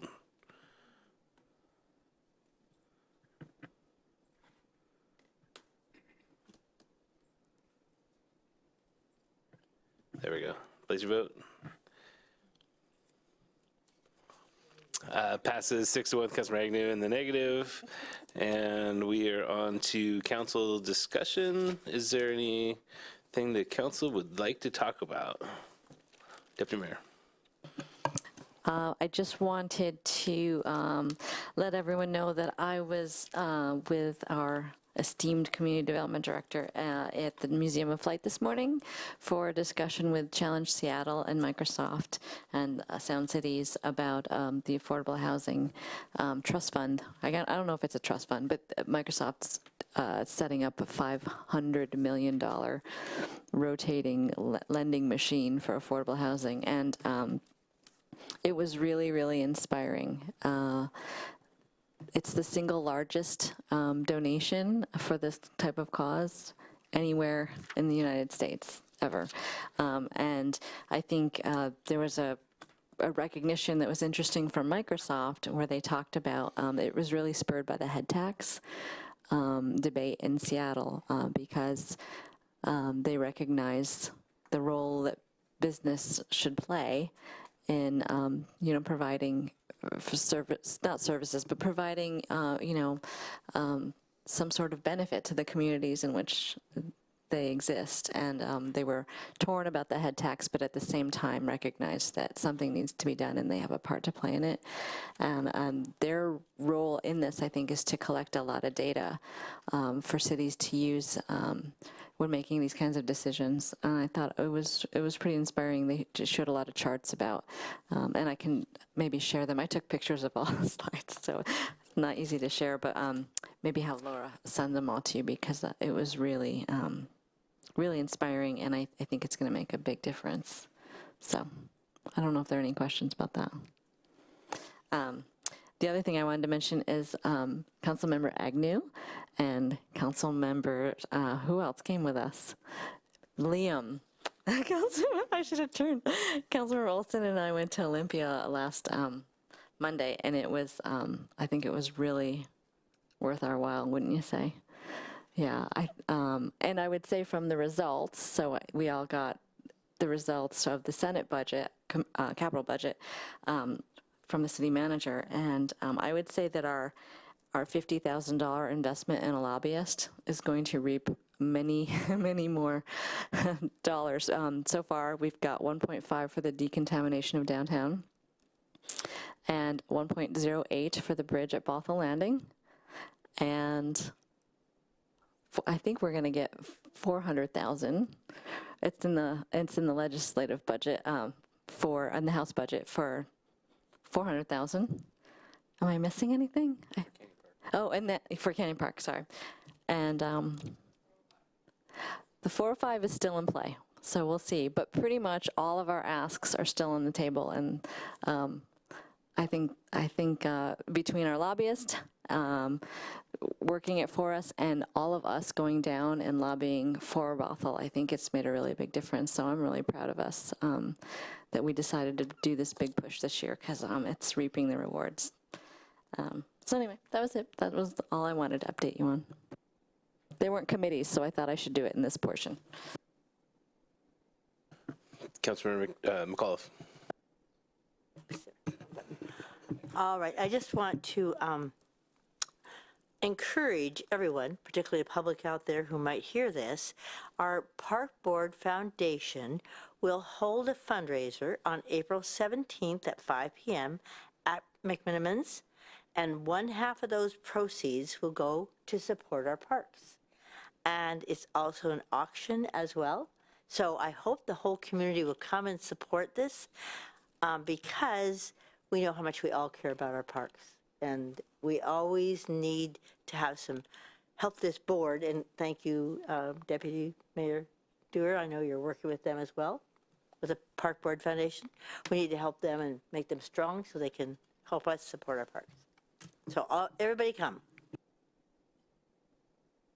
Councilmember McNeil. Thank you, Mayor. I'll be there. Support the parks. Well, I better be. Ooh. The Deputy Mayor brought up a point about the challenge, the Microsoft challenge.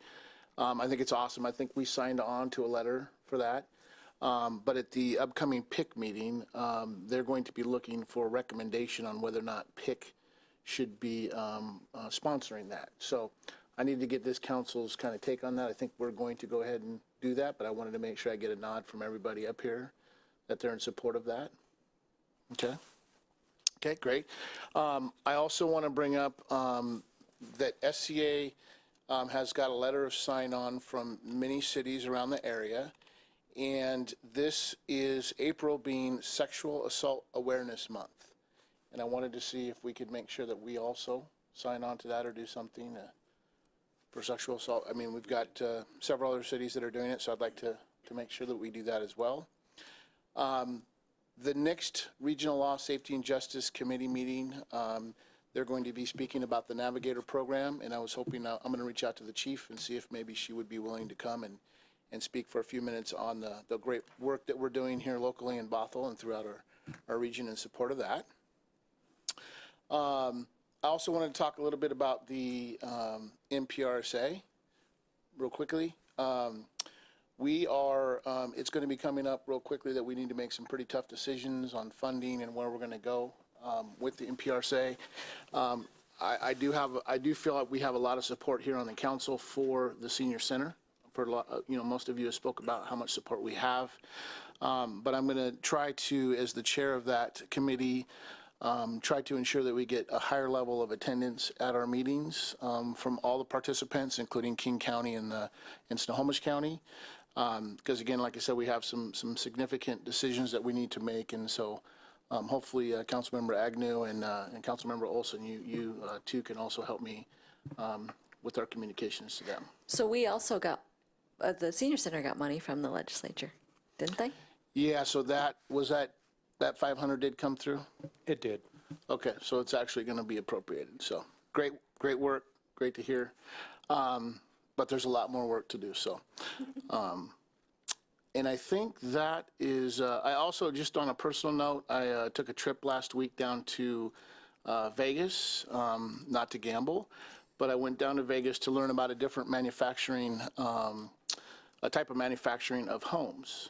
And one of the interesting things about this product is it's a foam steel framed house that you actually build in a warehouse in Vegas, and then you ship it to different locations. And the product can be built in 30 days, and it's 1/4 of the cost of a typical home. And right now they have a project that while we were down there that they had an Indian reservation back east that is using it to build 100 homes, and they're going to build 100 homes in 30 days. And it literally is about $40 a square foot to build them. So interesting, more to come on that, but I think that when it comes to affordability, there's definitely folks moving in the right direction when it comes to the type of manufacturing of homes and the types of homes that we can do to create that affordability. So that's it for me. Mr. Olson. So this was at a committee meeting, but it wasn't about the committee, so I wanted to bring it up here because this is more about the youth council that we've discussed before. One of the members at the Snohomish County Tomorrow Steering Committee, Anna Rohrbach, she says for City of Mukilteo that they have a existing youth county or youth council. And so I just wanted to share that she brought up some good stories about that, and I thought that might be a resource that we could tap into to see how it was formed and how it's functioning, and just, you know, not reinvent the wheel, and, you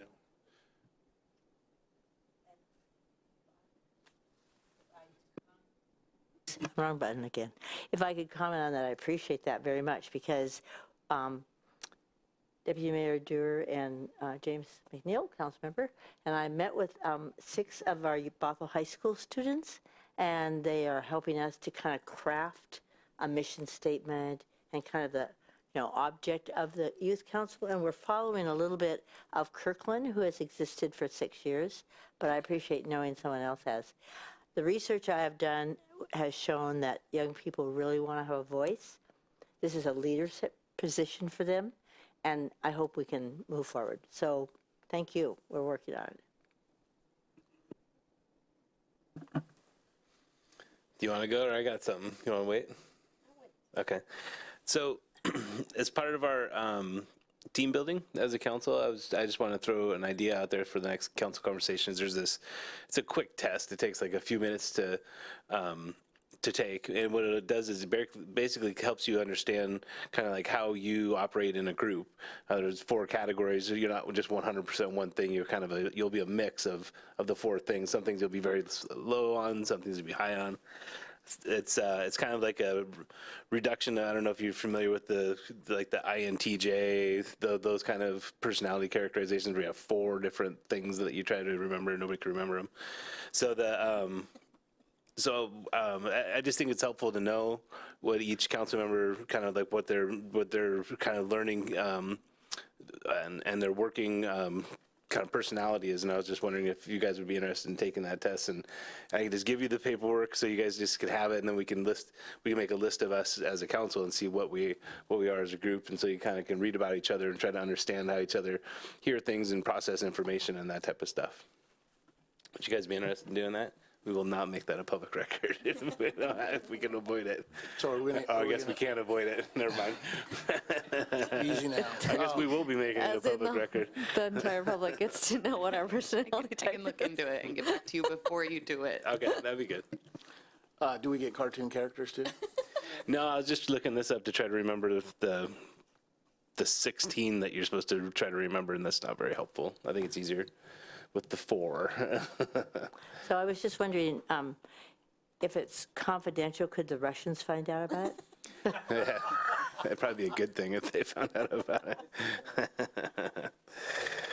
So that was if you guys are interested in doing that, I'll try to get the paperwork put together and check with the attorney, I guess. All right, that was all I had. Councilmember Zorns? This is more, this is not a committee that's directly related to what's actively going on, but it's definitely part of conversations that are happening now. A lot of people, I think some of the conversation, anybody goes into Seattle, they notice Seattle, the quality of life in Seattle. And a lot of people are talking about Seattle is Dying, the program that was on. I have had I think where this impacts us directly is at some point, AWC might be getting involved and going to Olympia and addressing this. I don't think that we would ever ask our lobbyists to do this. But I had an occasion to talk to several people who've been involved with what's been going on in Seattle.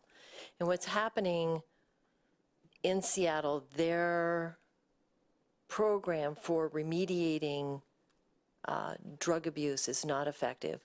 And what I have heard from a couple people who have worked in that profession have said it needs to be a couple-year process. And so as a state, not Bothell, but as a state, we're going to have to look about how do we go and remediate people who are hopelessly addicted and need intensive care. Where it impacts us is Seattle is migrating into our area. And I will tell you, how do I keep this confidential? Someone who works as an officer in a neighboring city told me, this is impacting Bothell. It's impacting the city that I work for. What they have, and what they said was, people don't know city boundaries. They get on a bus and they go places. So they don't know if they're in Bothell or Kenmore or Kirkland or Bellevue. But very frequently what will happen is the more lucid drug abusers will leave Seattle during the day and come and panhandle on the east side, because east side folks are much nicer, I guess, than the folks in Seattle, and then they will go back. Problem is that they bring with them a public health problem. There is one person who panhandles, who does that, who has an open sore on their arm. You can see down to their bone. And they have been told that if by the hospital that they go to, that if they come in again, they will have that arm amputated. The problems that our private jails are facing is that they do not have the medical staff to deal with drug abusers who are coming in with serious open sores, and a lot of people who are arrested, when they see the open sores, they don't deal with it, they put them back out on the street. So now that becomes our public health problem. It's a health problem for that individual, but it's also a public health problem for ourselves, for our children. So at some point, I mean, we have talked about some of the situations here in Bothell and how we can only manage and encourage navigator help and people to move, not get too comfortable with living on the sides of our streets. But Bothell has very few resources. But as a community and as a city, my sense is that as a state, we're going to becoming, more and more cities are going to become more and more active. And as we become more educated in what's the process that's going on, did I finish my train of thought that jails are refusing to accept people because they don't have the medical care, the medical people to deal with MRSA, and they don't want MRSA going through their whole jail system. It's a big problem. And so I think as a city and community, we may find ourselves, most likely probably through AWC, going to Olympia and saying, we as a state want solutions. And I thought I would just share some of those conversations that I've been having with folks. If you had not heard those anecdotes, you might want to be chewing on those and adding it to the inventory of things that you hear and run across. And that's all I wanted to present to everyone. Mr. Mayor? Yeah. In response to your concerns, I think it's important to know that the Human Service Committee met today, and some of those concerns you're talking about, we're really thinking of as a city, how do we address those needs for our individuals? And as we move forward, we'll be exploring this further and further. So I think you're very timely in your comments. I would just add to that, the conversation was around how do we allow access or show people where those services are or how they can get the help. So absolutely, and that's having somebody who can actually point them in that direction, who is familiar with all the services, is something we were talking about today. So I just wanted to point that out as well. All right, anybody else? Got a whole 1 minute and 15 seconds left. All right, we're good. Is there a motion to adjourn? Second. Moved by Councilmember McNeil, second by Deputy Mayor. Any discussion on the motion? You want to say something? Go ahead, place your vote.